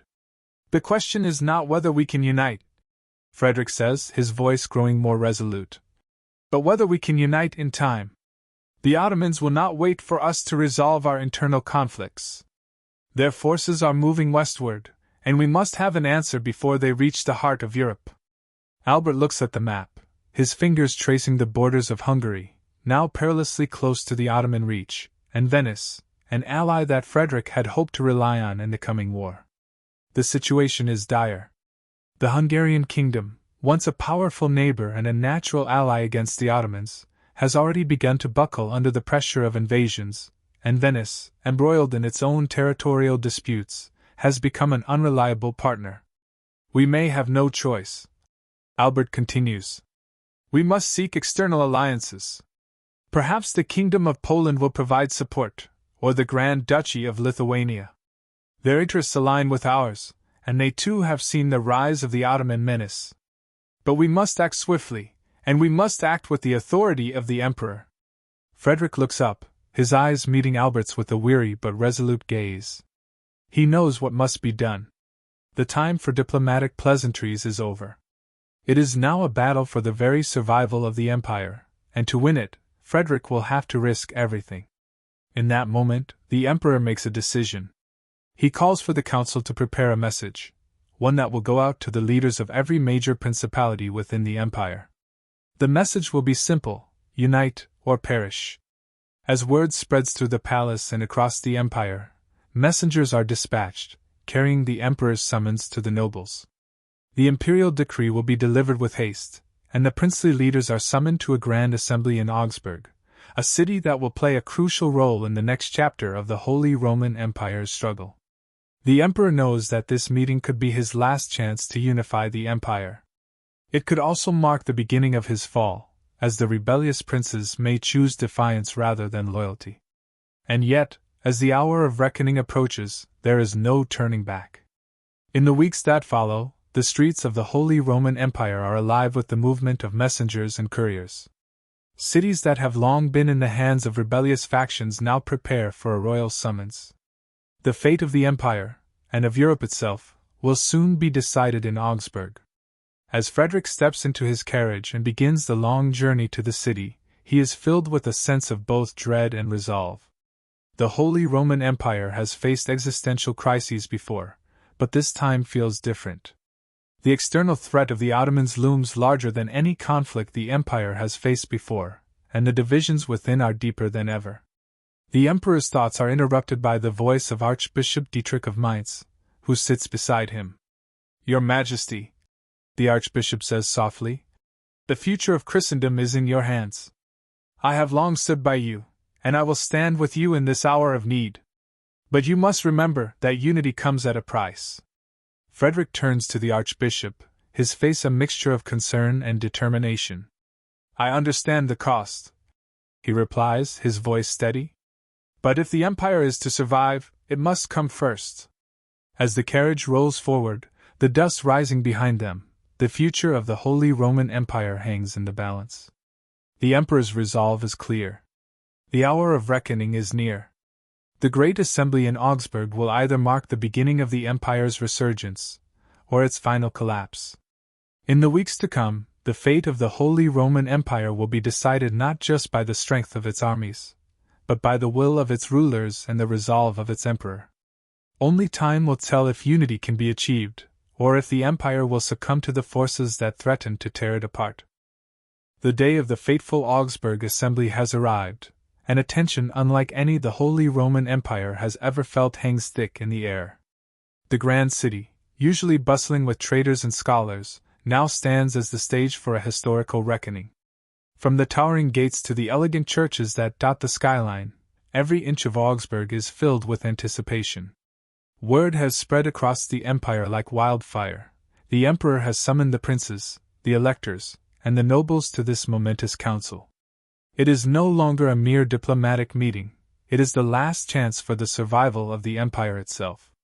The imperial entourage arrives at the city's gates, their procession marked by the clinking of armor, the rustling of flags, and the steady beat of hooves against the cobbled streets. Frederick III, the Emperor, rides at the forefront, his expression a mix of determination and grim reality. His regal robes sway as his horse strides forward, and though his posture is proud, the weight of his years and the gravity of the moment are unmistakable. Behind him, his closest advisers, including Duke Albert of Austria, the steadfast Archbishop Dietrich of Mainz, and others from the imperial court, follow closely. The air is heavy with the knowledge of what is at stake. There will be no turning back after this. The path forward leads either to unity or to division, to the preservation of the Holy Roman Empire or its eventual dissolution. The Ottomans, on the other side of the empire's borders, continue to push westward with relentless force. The Hungarian kingdom is crumbling under their assault, and other nations circle like vultures, eager to claim any pieces of the empire that falter. Frederick's mind swirls with thoughts of those he has summoned. The key players, the principalities, and their rulers, all of them arrive with their own ambitions and desires. The assembly is not merely a meeting of minds, it is the very embodiment of the political struggle that has defined the Holy Roman Empire for centuries. As they enter the grand hall of the Augsburg town hall, the air grows thick with murmurs. The room, with its high vaulted ceilings and marble floors, is filled with the most powerful men in the empire. Elector Frederick of Saxony, the proud and distant ruler of Saxony, stands at one end, his face impassive as always. His lack of open loyalty to the emperor has made him a figure of suspicion for some, and his desire for more autonomy has made him an adversary to those who wish to preserve the imperial system. Beside him, the young Archbishop of Cologne, Warner of Dürnstein, shifts nervously, his eyes flicking to the other electors in the room. His loyalties remain undecided, and the delicate balance of power within the Church could easily tip one way or the other. His support could be the crucial factor in turning the tide. At the far end of the hall, the Duke of Bavaria, Albrecht IV, watches with a cool, calculating gaze. His kingdom, one of the most prosperous in the empire, has maintained a complex and often adversarial relationship with the emperor. Bavaria has long fought for greater independence, and Albrecht is no friend to the emperor's vision of a united empire. The duke's allegiance, should it ever be secured, could tip the scales in Frederick's favor, but convincing him will require more than mere promises. It will require concessions and a show of strength that Frederick is not sure he can deliver. Finally, there is the delegation from Bohemia, led by the fiery and ambitious George of Podbrady. The Bohemians have long resisted imperial rule, and their defiance has only grown in recent years. George, a formidable and strategic thinker, is not easily swayed. His presence at the council is one of the most significant threats to Frederick's authority. Bohemia's rebellion has already torn at the fabric of the empire, and if George does not pledge his support, the emperor may find himself with a divided empire that cannot stand against the Ottoman forces. As Frederick enters the room, silence falls over the assembly. His presence commands attention, yet the room does not immediately yield to him.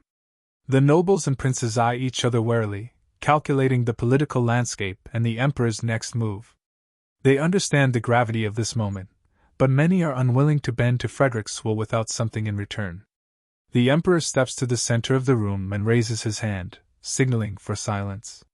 His voice, though aged, carries the weight of his position. "My lords," Frederick begins, his words resonating through the hall. "You have all been summoned here for one purpose, the survival of the Holy Roman Empire. We stand on the brink of destruction. Our borders are under assault, our cities crumble under external pressures, and our unity has faltered.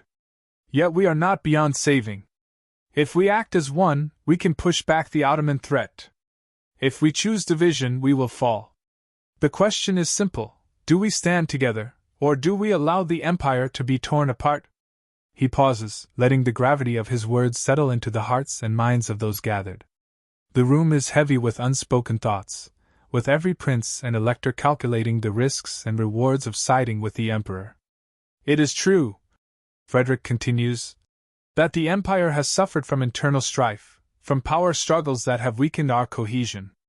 But we must remember that we are more than the sum of our parts. The Holy Roman Empire is the foundation of Christendom.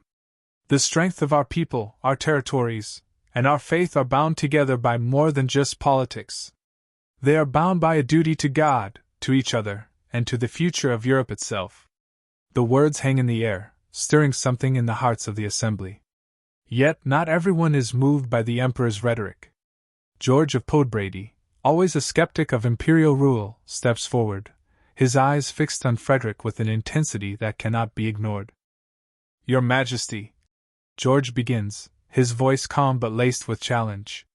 You speak of unity, but where was that unity when Bohemia was left to face the pressures of your rule alone? You speak of empire, but how many of your princes have truly shared in the burden of governing this vast and fractured realm? The emperor's face tightens, but he remains composed, well aware of the challenges to his authority. We all have our grievances, George, Frederick responds, his voice steady. But today, those grievances must be set aside. The Ottoman threat is real, and if we are not united, we will all fall. Bohemia is no exception. A murmur ripples through the room, and the other princes glance at one another. There is a palpable tension in the air, the stark realization that the path forward is fraught with difficult choices. Some may want to see the emperor's authority diminished, while others understand the precariousness of their own position should the Ottomans overrun their lands. Frederick's words have struck a chord, but it remains to be seen whether they will be enough to sway the hearts and minds of the assembled princes. As the debate continues, the room becomes a battleground in itself. Words are weapons, and alliances are being forged as quickly as they are broken. Frederick's challenge is not just to convince the princes of the empire, but to show them that survival depends on cooperation, not division. The outcome of this assembly will not only decide the fate of the Holy Roman Empire, it will shape the future of Europe itself. The emperor stands resolute, his gaze sweeping over the room, searching for those who will stand with him. But whether those few who remain faithful will be enough to turn the tide, only time will tell. The fate of the empire now lies in their hands. The assembly in Augsburg continues, the heavy atmosphere thick with the tension of countless decisions being weighed, promises made, and threats implied. As the debate intensifies, the hall is filled with the clinking of armor, the rustling of parchment, and the quiet murmur of hushed voices. Outside, the sounds of the city remain far away, muffled by the towering stone walls of the town hall, but inside, the air is electric, laden with the weight of the moment. Frederick III, the Holy Roman Emperor, stands at the center of it all. His once vibrant blue eyes, now dull with the years of ruling a fractured empire, scan the room before him. The great hall is alive with movement as each prince, noble, and elector makes their case, forging alliances and forging rivalries with every word spoken. The emperor's mind races, for he knows that the survival of the empire hinges on this one crucial moment. Every step, every decision, could either lead to a stronger unity or to the eventual collapse of the Holy Roman Empire. One by one, the voices of the princes rise. Duke Albert of Austria, whose lands are already stretched thin by the Ottomans' advance, leans forward, his dark eyes fixed on Frederick. His voice, though low, carries authority as he speaks with a measured tone. Your Majesty, Albert begins, his words cutting through the murmurs. I understand the gravity of the situation. But what guarantees do we have that the empire will not continue to fracture once the Ottoman threat is dealt with? For years, we have been subjected to the whims of an emperor who has neither the strength nor the unity to command our loyalty. Why should I, and my allies in Austria, risk everything to save an empire that has shown no such loyalty to us? A ripple of agreement flows through a portion of the room, and Frederick feels the sting of Albert's words.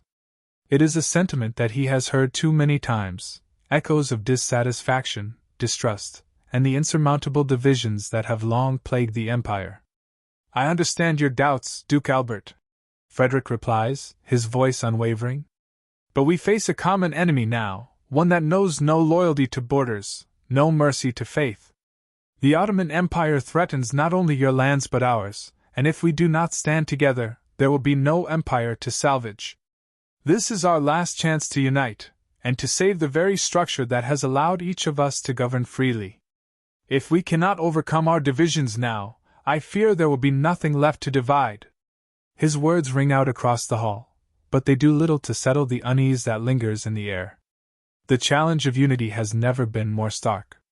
Each prince and elector here today knows their own power, knows how fragile that power is, how easily it can be toppled.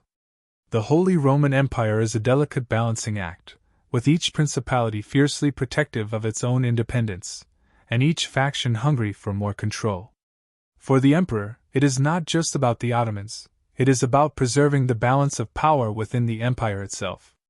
Before Frederick can continue, Archbishop Dietrich of Mainz, the powerful clerical leader, rises. As the most influential of the ecclesiastical electors, his voice is one that commands attention, and the room falls silent as he begins to speak. We cannot ignore what lies before us, Dietrich says, his tone stern and deliberate. The Church itself has long been a stabilizing force in the empire, and we cannot afford to alienate our faithful followers. The emperor's call for unity must be a call to God as well as to the realm. It must be a call to faith. Dietrich's words are calculated, and it is clear that his support will not come easily. His loyalty to Frederick is contingent not just on the emperor's ability to hold the empire together, but on the future of the Church's power within the Holy Roman Empire. Dietrich's influence extends far beyond Augsburg. He speaks for the clergy, the moral authority that has helped to keep the fragile empire in place. We face a spiritual crisis as much as a political one, Dietrich continues. The threat of the Ottomans looms large, but we must also consider the internal strife that has weakened the Church. If the emperor is to call us together, he must first look to the balance of faith and power. If we are to preserve the empire, we must first preserve the Church. Without the blessing of the papacy, we will stand divided. Without the blessing of the clergy, we will have no claim to legitimacy.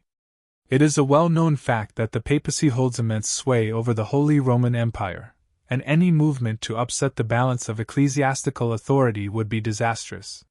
Frederick knows this, but he also knows that the empire's future cannot be built solely on religious unity.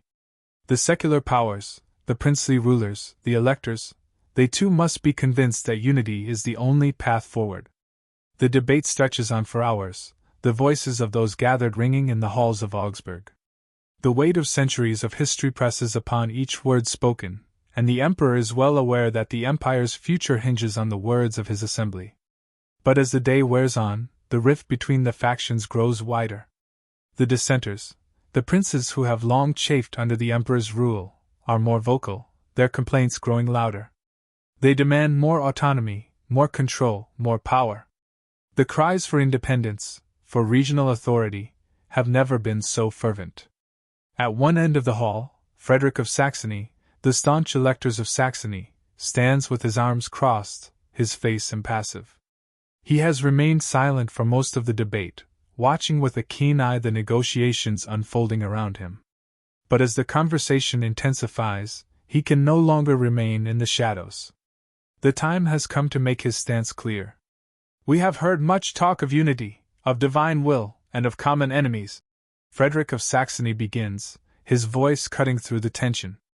But what I see before me is not unity, but division. The emperor speaks of standing together, yet how can we stand together when our hands are shackled by the whims of an emperor who cannot deliver on the promises he makes? You ask for loyalty, but loyalty must be earned. If we are to be united, we must each be given a stake in the future of this empire. His words strike a chord among some, a few of the electors nodding in quiet agreement. The rift that has been brewing between the secular rulers and the emperor is now exposed for all to see.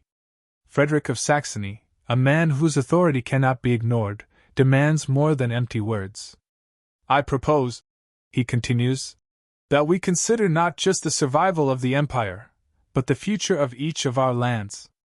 We must consider the autonomy of each prince, each region. If we are to remain united, we must ensure that our separate powers are respected and strengthened. Only then can we face the Ottomans with any hope of victory. The room falls silent, and Frederick III looks out over the assembly. The faces before him are a mix of hope, skepticism, and calculation. The emperor knows that the call for autonomy will have consequences, and it may mean further division within the empire. As the day wears on and the evening sun begins to cast long shadows across the floor, the assembly finds itself at a crossroads. The fate of the Holy Roman Empire, once so grand and mighty, now rests on the decisions of a few powerful men. The question remains, will they find common ground, or will the empire splinter once and for all? The air in the assembly hall grows thick with unease as the discussion turns from unity to division. The once promising dialogue has now become an echo chamber of competing interests, each faction driven by its own desires and goals. Frederick III, the Holy Roman Emperor, stands at the heart of it all, his hand gripping the wooden lectern, eyes searching the faces before him. The once powerful and cohesive empire, which had stretched across much of Central Europe, now feels like an ill-fitting garment, it seems fraying, its fabric worn. The assembly room is a grand chamber, adorned with high vaulted ceilings, intricate frescoes depicting past emperors and legendary victories, and banners of various principalities and houses that together made up the Holy Roman Empire. But despite the grandeur, the room is suffocating, for within it are the voices of men who now question the very thing that once bound them together. Frederick, exhausted by the weight of his responsibility, takes a deep breath. He knows this is no ordinary assembly. It is not a mere gathering of men with their personal ambitions and petty grievances. It is the moment in history that will define the future of the empire. His heart grows heavy at the thought of what might happen if they cannot come together. As the last murmurs of conversation died down, Duke Albrecht of Bavaria, a man known for his sharp intellect and ruthless ambition, rises to speak. His eyes are cold, and his posture rigid. Albrecht's ambition has long been a thorn in the side of the emperor. Despite being part of the empire, he has always made it clear that his loyalty is conditional. If he sees an opportunity to expand his power, he will seize it, even at the expense of the emperor's rule. The emperor speaks of unity. Albrecht begins, his voice calm yet laced with underlying contempt. But what I hear is a call for submission. We are to sacrifice our lands, our autonomy, for an empire that has shown nothing but weakness. Why should I, and my people, continue to endure the incompetence of an emperor who has failed to unite us for so long? We are not children, and the time for empty promises has passed. A murmur of agreement ripples through the room, and Frederick feels the weight of Albrecht's words hit him like a physical blow. The room grows colder, and a growing number of electors and princes exchange looks, as if testing the waters for their own stances. Some may be inclined to support Albrecht's call for greater autonomy, while others may see his challenge as a step too far. Albrecht, sensing the shift in the room, presses on. If the empire is to survive, it must adapt. We must each have more control over our own lands, our own destinies. The emperor cannot hold this disparate group together with promises and religious appeals alone. The world is changing, new powers are emerging, and if we are not careful, we will be crushed beneath their weight. I propose that we create a more federated structure, one where each prince retains more control over his lands, and the emperor acts as a figurehead, a symbol of our unity, but not our ruler. The suggestion hangs in the air like a cloud of smoke, and for a moment, Frederick wonders whether this will be the end of the empire he has long tried to maintain. The idea of the emperor as a mere figurehead is anathema to the very foundations of the Holy Roman Empire, which was built upon the principle of imperial authority, as a unifying force across vast territories. For Frederick, the thought of relinquishing his power is inconceivable.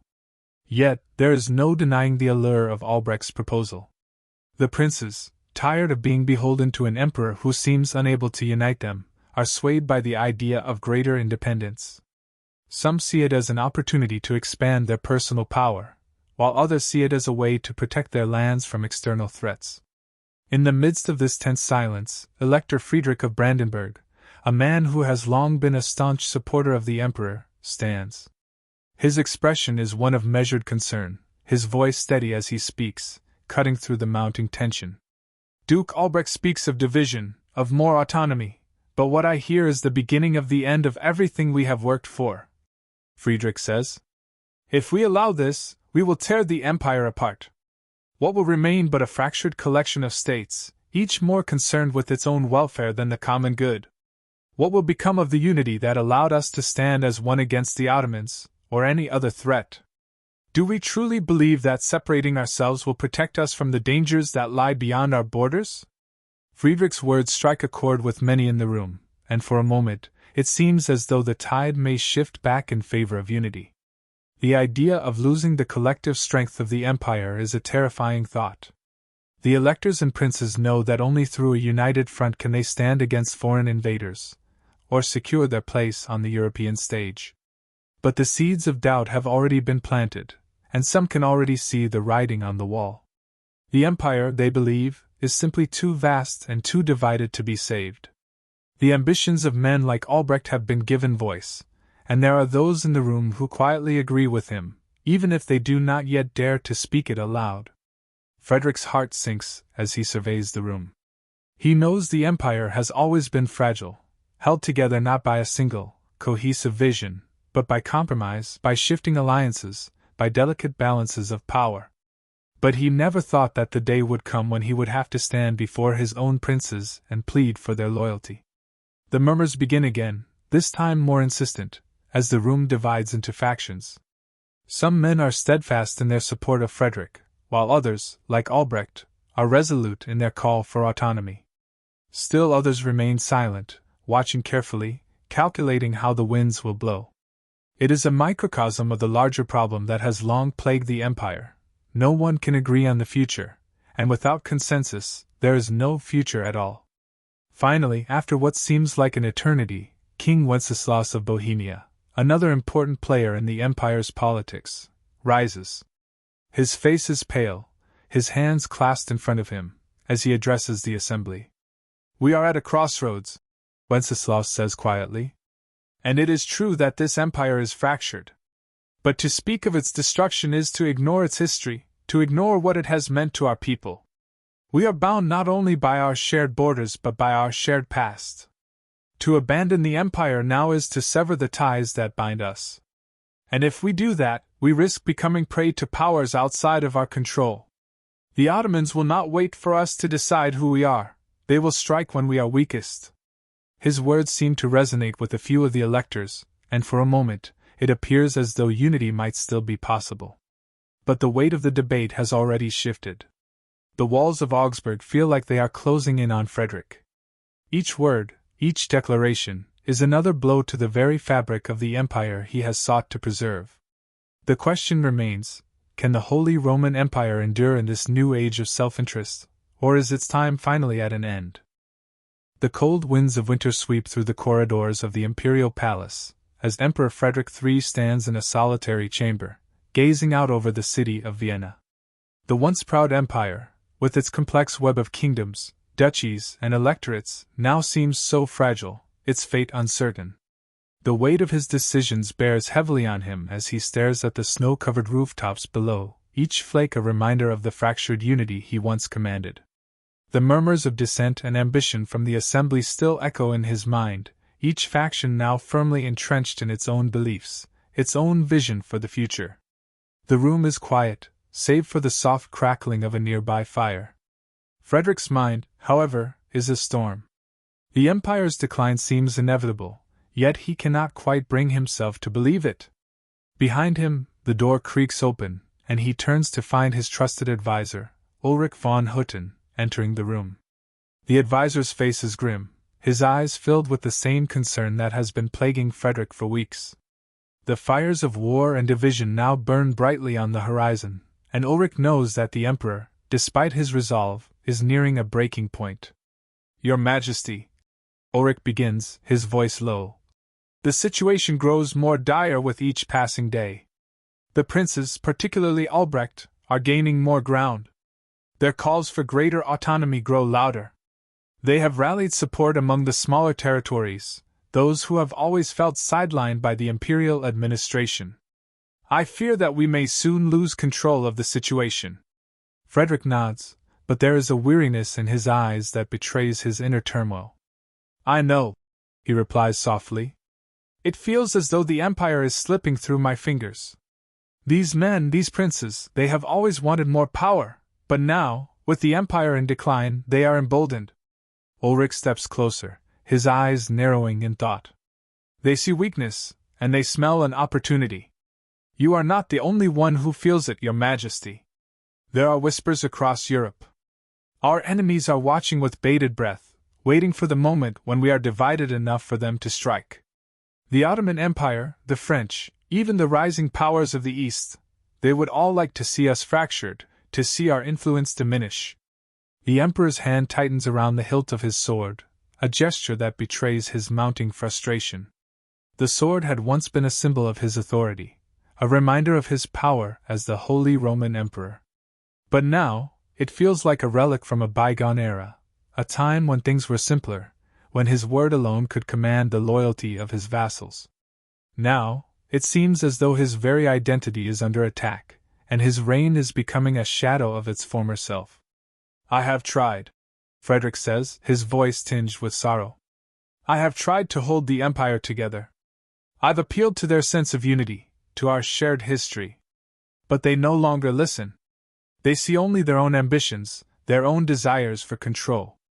Ulrich looks at his emperor, his eyes filled with empathy. Perhaps it is not your vision of unity they reject, Your Majesty, but the very notion that unity can be forced. The Holy Roman Empire was never meant to be a tight, centralized state. It has always been a collection of disparate lands, with different cultures, religions, and ambitions. What you are trying to preserve is an illusion, a concept that never truly existed. The empire was always a delicate balancing act, a fragile construct held together by allegiances and compromises. But now, those allegiances are fraying. Frederick turns back toward the window, his gaze distant. He knows Ulrich speaks the truth. The idea of the Holy Roman Empire as a single, united force has always been an ideal, an aspiration more than a reality.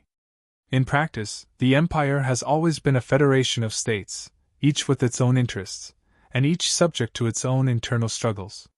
The emperor, for all his power, could not dictate the will of the princes and electors as he might have wished. The title of Holy Roman Emperor was often little more than a ceremonial one, a vestige of an older world. But where does that leave us? Frederick asks, his voice barely above a whisper. If we abandon the idea of unity, what is left? A collection of rival states? A fractured realm that will be torn apart by war? Ulrich hesitates for a moment before speaking, his words measured. Perhaps it is not about preserving unity at all costs, but about accepting the inevitable change. The empire may no longer be the power it once was, but that does not mean it cannot still endure in some form. Perhaps it is time to let go of the past and embrace a new vision. A more decentralized system, with the emperor as a figurehead, a symbol of tradition, but without the power to dictate the affairs of each individual state. Frederick considers this. He has always known that the empire could not endure forever in its current form. The forces of nationalism and autonomy have been rising for years, and his own authority has steadily eroded.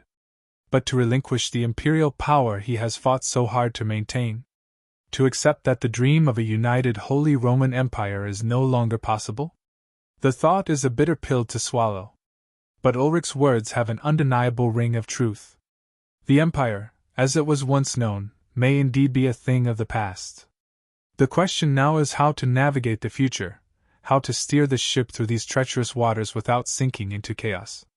Suddenly, the door opens once again, and Archduke Sigismund of Austria, another key figure in the empire's politics, enters the room.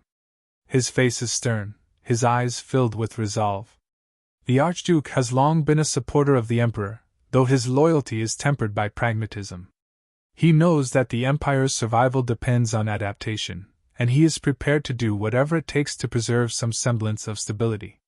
Your Majesty, Sigismund says, bowing respectfully, I have been speaking with several of the electors, and it seems that the divisions we feared have only deepened. Albrecht's faction is gaining momentum, and his calls for autonomy are resonating with many of the smaller principalities. It seems that the old ways are no longer enough to maintain control. We must decide, do we try to fight this change, or do we shape it to our advantage? Frederick turns slowly to face the Archduke. The weight of the question seems to hang in the air, an unbearable burden. Can he truly bend to the changing tides without losing everything he holds dear? Sigismund continues, his voice steady. Perhaps it is time to concede some of the power we once held. We may not be able to stop the tide of change, but we can certainly help steer it. If we do nothing, the empire will collapse. But if we act now, we may still have the chance to preserve its legacy in a new form. The morning mist lingers over the imperial court, settling like a shroud over the ancient city of Vienna.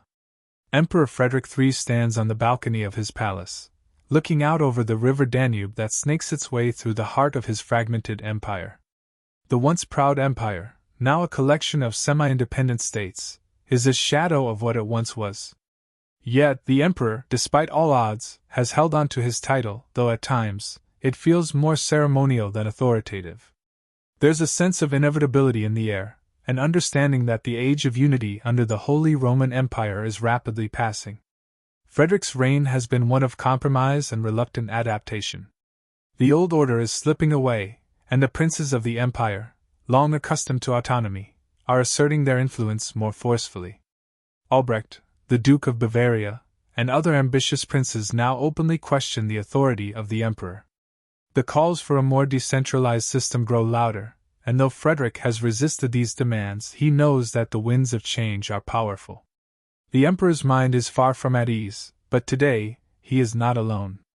In the grand hall of the palace, a meeting is being held, one that will determine the future of the empire, or perhaps, what's left of it. As Frederick steps inside, he's greeted by his most trusted advisors, including Archduke Sigismund of Austria and Ulrich von Hutten. Their faces are tense. The conversations in the halls have only become more dire, and the stakes of the day could not be higher. Your Majesty. Sigismund greets him with a bow, though his voice carries a subtle edge. The electors are gathered. The room is ready for discussion. Frederick nods silently, his eyes searching the faces of his closest allies. Their concern is palpable. It is the same expression he has seen for months now, a mixture of doubt, fear, and a hint of desperation. The moment has come to decide whether to hold on to what remains of his imperial authority, or to take the first steps toward a new future, one that may not involve him at all. As they enter the grand chamber, the murmurs of the electors rise. They are a divided body, as fragmented as the empire itself. On one side of the room stands the faction of Albrecht, the Duke of Bavaria, who advocates for a more autonomous and decentralized structure. He wants the individual territories to control their own destinies, with the emperor reduced to a symbolic figurehead. On the other side stand more moderate electors, those who seek to maintain some semblance of the old order, albeit in a more limited form. They understand the need for change, but they fear what might happen if the emperor's authority is too diminished. Frederick sits at the head of the long, rectangular table, his fingers lightly drumming against the wood. He studies each elector as they take their places, their expressions a mix of expectation and calculated indifference. They are not here for a diplomatic exchange but for a decision that could alter the course of history. Your Majesty, begins Duke Albrecht, the leader of the faction pushing for greater autonomy. It is clear that the times are changing. The Holy Roman Empire is no longer a cohesive entity. It has become a patchwork of disparate states, each with its own ambitions and needs. Your attempts to maintain a central authority have only driven us further apart. We must embrace the reality before us, allow each prince, each duchy, to chart its own course. Frederick listens intently but does not speak, his expression unchanged. Albrecht continues, his tone growing more impassioned. The emperor's power, as it stands, is a mere relic of a past era. We must not continue clinging to this outdated system. It is time to adopt a new vision, one that recognizes the autonomy of each state, that allows us to govern ourselves without interference from a distant emperor. The future lies in decentralization, in giving the princes the power they have long deserved. The room is silent for a moment, as if weighing the gravity of Albrecht's words. Frederick can sense the tension in the air, the swirling undercurrent of support and dissent. Some electors nod in agreement with the Duke, their eyes gleaming with the promise of greater control. Others shift uneasily in their seats, unsure of what the future might hold. But before Frederick can respond, Ulrich von Hutten, his most trusted advisor, rises from his seat.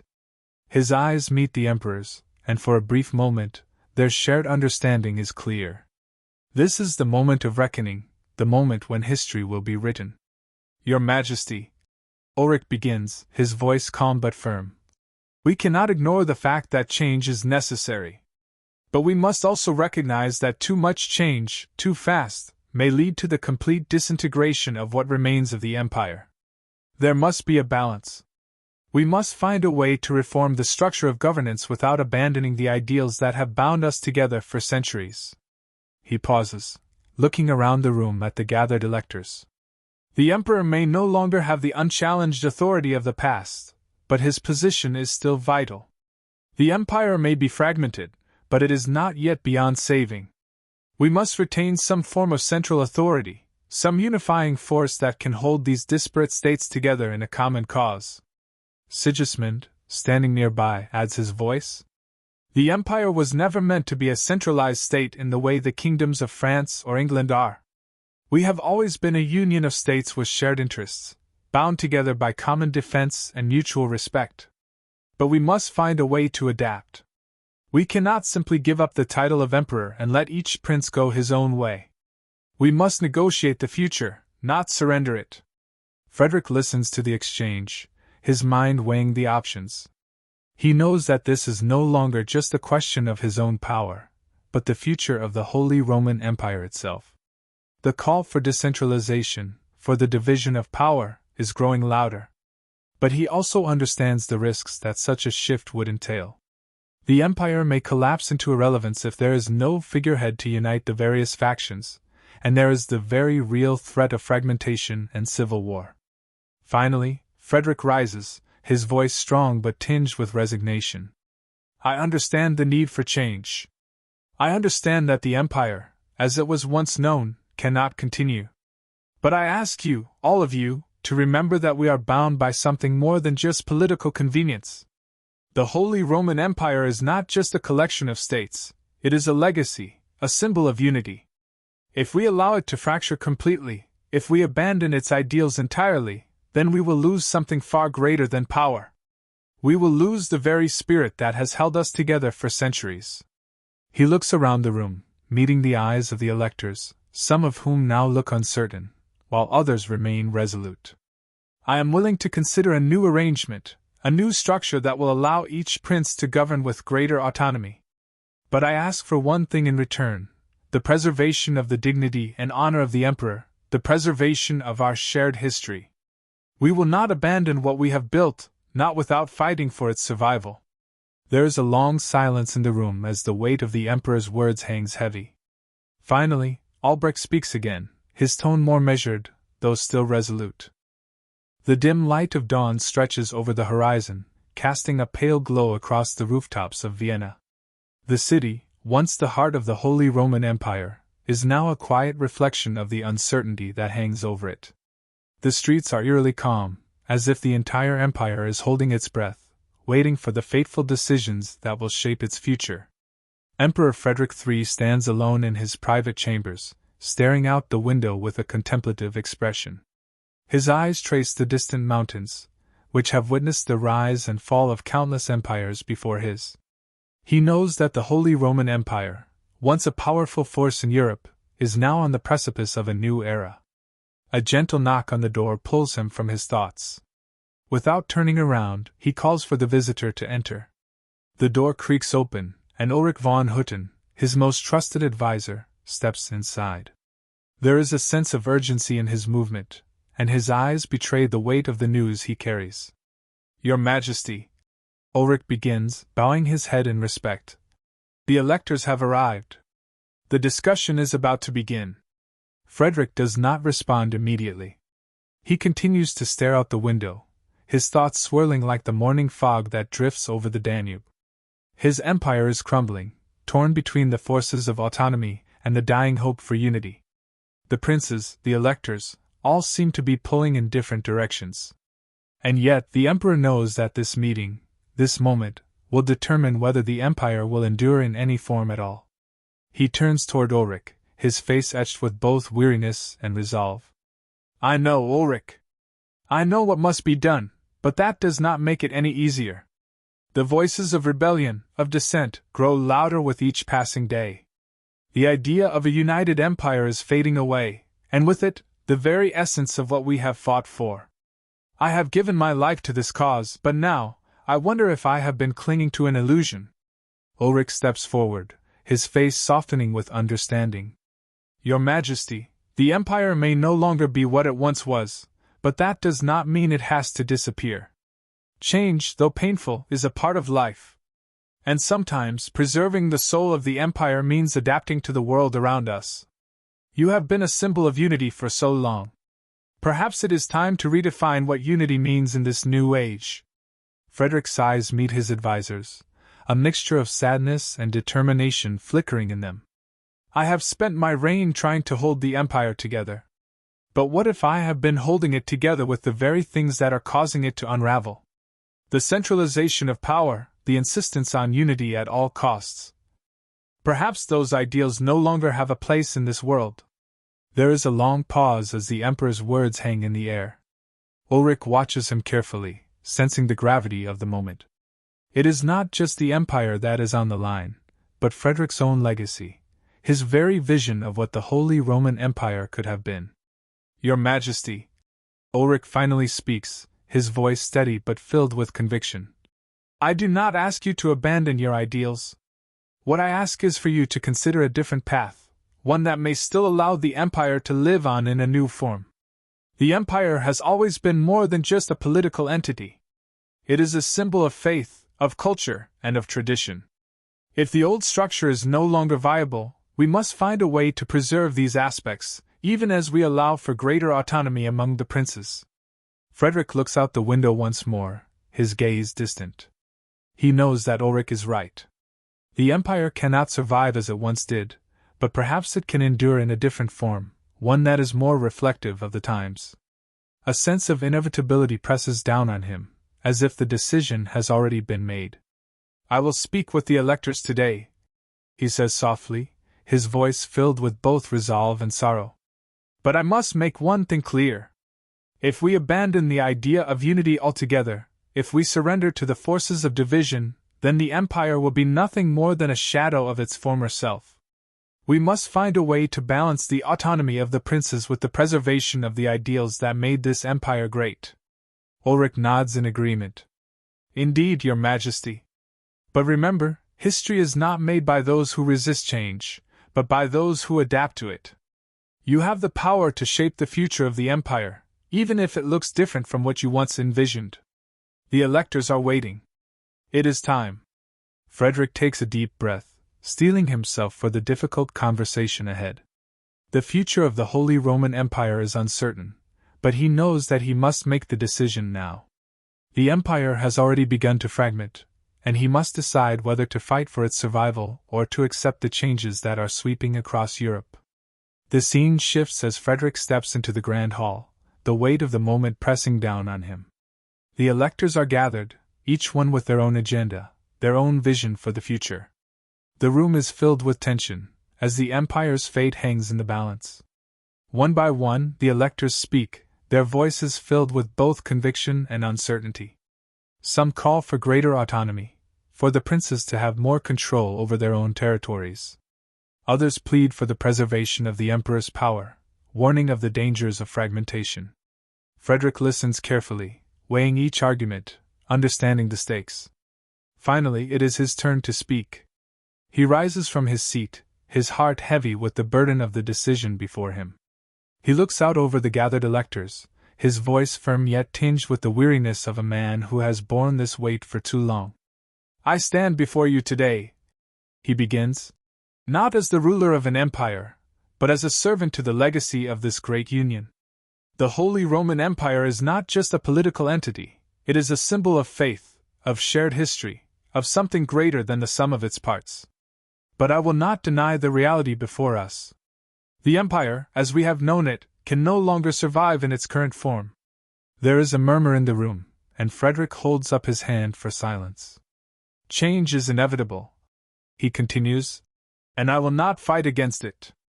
But I ask for one thing, that we do not lose sight of the ideals that have bound us together for so long. We must find a way to adapt, to evolve, but to do so in a manner that respects the history of this empire. We must balance the needs of the individual states with the preservation of the greater good. He pauses, looking around at the faces of the electors, each one now deep in thought. He knows that his words may not be enough to sway them all, but he has said what he needed to say. He has laid his vision before them, and now, it is up to them to decide whether they will accept it. "Let us move forward," Frederick says softly. "Not in division, but in the spirit of cooperation. The Holy Roman Empire may change, but it need not cease to exist. Let us find a way to preserve its soul, even if its form is altered." The room falls silent, the weight of Frederick's words settling over the gathered electors. For the first time in many years, there is a sense of unity in the air, a glimmer of hope that perhaps, just perhaps, the empire can endure, not as it once was, but as something new, something better suited to the future. But whether that future will be bright or dark, no one can say. The fate of the Holy Roman Empire rests in the hands of those gathered in this room, and the road ahead is uncertain. Yet, in the heart of the emperor, there is a spark of determination. Whatever the outcome, he will do everything in his power to ensure that the empire's legacy is not lost to the winds of history. The struggle is far from over, but for the first time in a long while, Frederick feels that he has not given up, not completely. The future, though uncertain, is still his to shape. The days that followed were laden with tension and uncertainty, each hour passing like a moment suspended in time. The Holy Roman Empire, a once mighty institution, now teetered on the brink of collapse. The emperor's words at the council had ignited a firestorm of debate across the empire, and the electors were divided. Some saw Frederick's call for adaptation as a necessary step toward preserving what was left of the empire. Others viewed it as the final concession to forces that would ultimately destroy everything they had once stood for. Frederick sat alone in his private study, the heavy curtains drawn against the early morning sun, the light too harsh for his tired eyes. His thoughts were a maelstrom of confusion and doubt, swirling around the conversations he had with the electors and his advisors. He had made his position clear: change was coming, and the empire had to evolve to survive. But as the days passed, the weight of the decision pressed down on him more heavily than ever. It was in moments like this that Frederick could feel the full force of history bearing down on him. He could hear the whispers of past emperors, their voices echoing across the centuries. He could hear the rise and fall of empires, some that had fallen because they resisted change, others because they had embraced it too fully. It seemed that no matter the path he chose, the outcome was uncertain. A soft knock on the door interrupts his thoughts. His heart stirs with a mixture of anticipation and dread. He knows that the moment of decision has come, that the future of the Holy Roman Empire will be determined by the actions of the coming days. "Enter," he calls, his voice weary. Ulrich von Hutten steps into the room, his face as serious as Frederick's own. He holds a letter in his hand, sealed with the mark of the papacy. Frederick raises an eyebrow, sensing the importance of the message. "Your Majesty," Ulrich says as he hands over the letter, "this has just arrived. It is from the Pope." Frederick takes the letter, breaking the seal with practiced hands. As he reads, his face pales, and his grip tightens on the parchment. The Pope's words are clear. He urges the Emperor to take action against the forces of reform sweeping through the empire. The call for unity, for centralization, is echoed in the message. The papacy warns that the dissolution of the empire into smaller, autonomous states could lead to chaos, not just within the Holy Roman Empire, but across Christendom. If Frederick does not act, the Pope writes, the very fabric of the empire may tear beyond repair, leading to a collapse that could be irreversible. Frederick puts the letter down slowly, his brow furrowed in contemplation. The Pope's message strikes at the core of his beliefs. For so long, he had seen himself as the protector of both the empire and the Catholic Church. To lose the papacy's support would be to lose everything. But he also knows that the empire cannot survive without change. If the electors, the princes, and the people are to be held together, they must have some measure of autonomy, some sense that their voices can be heard and their rights respected. The tension between these two forces, preserving the unity of the empire and respecting the desires for more local control, pulls at Frederick's heart like a vice. He wonders if it is even possible to satisfy both. The emperor's duty, he knows, is to preserve the empire, but at what cost? The papacy demands his loyalty, but the empire demands his vision. Ulrich, Frederick says quietly, his voice heavy with the burden of his responsibility. What do you think? Can we truly preserve the empire, and still grant the princes the autonomy they desire? Ulrich looks at the emperor, his face a study of quiet wisdom. He is not the kind of man to offer simple answers, nor does he offer comfort in the face of uncertainty. He is a realist, one who understands the complexities of the empire's struggles. I think, Your Majesty, Ulrich says slowly, that you are being asked to choose between two impossible options. You cannot have both unity and autonomy in the old sense. The empire has changed, and its structure must change with it. But I believe that does not mean abandoning the ideal of unity entirely. It means finding a new path, one that balances the needs of the princes with the need for a strong, unified vision. It will require compromise, yes, but it is not impossible. Frederick looks at him, considering his words. He knows that the road ahead will not be easy. He will have to negotiate with the electors, the princes, and now, the papacy as well. It is a tightrope walk, one misstep could lead to the unraveling of everything. Yet Ulrich is right. The old way is no longer viable. The empire must change or die. I do not fear change, Ulrich, Frederick says after a long silence. But I fear that in changing too much, we lose what makes the Holy Roman Empire unique. If the soul of the empire is lost, then what are we preserving? What is the point of holding on if what we hold is no longer what it once was? Ulrich nods solemnly. That is the crux of it, Your Majesty. The soul of the empire is not its political structure, but its spirit. That spirit is not dead, but it must evolve to survive. I believe that with your leadership, we can preserve the core ideals of the empire while allowing it to adapt to the new realities of Europe. Frederick is silent for a moment, his mind racing. He knows that Ulrich speaks the truth, but the fear remains. What if he is wrong?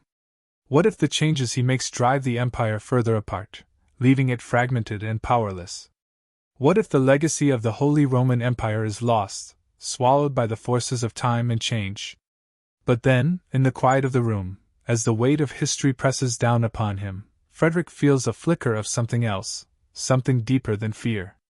It is the spark of resolve, the determination to do whatever it takes to preserve the empire, even if it means making sacrifices, even if it means accepting that the Holy Roman Empire will never be what it once was. We will act, Frederick says, his voice steady, his resolve hardening. I will meet with the electors, with the princes, and with the Pope. But I will not abandon the principles that have guided this empire for centuries. We will find a way to preserve the unity of the empire, even if that unity must take a new form. The Holy Roman Empire will live on, and it will evolve, but it will not die. Ulrich bows his head, a look of quiet approval in his eyes. He knows the emperor has made up his mind, and that decision, however fraught with difficulty, will be the one that shapes the course of the empire's future. Outside the window, the sun begins to rise higher in the sky, casting long shadows across the city. The future of the Holy Roman Empire, though uncertain, is now in motion. The decision has been made, and the emperor's course is set. It is not a path without danger, but it is one that holds the possibility of redemption, a chance to adapt and survive, to find a new way to balance the competing forces of power and autonomy, unity and diversity. The empire may be on the edge of a new era, but it is not yet lost. And so, Frederick prepares for the next steps, knowing that the road ahead will be difficult, but believing that it is a road worth traveling. The empire is not yet dead,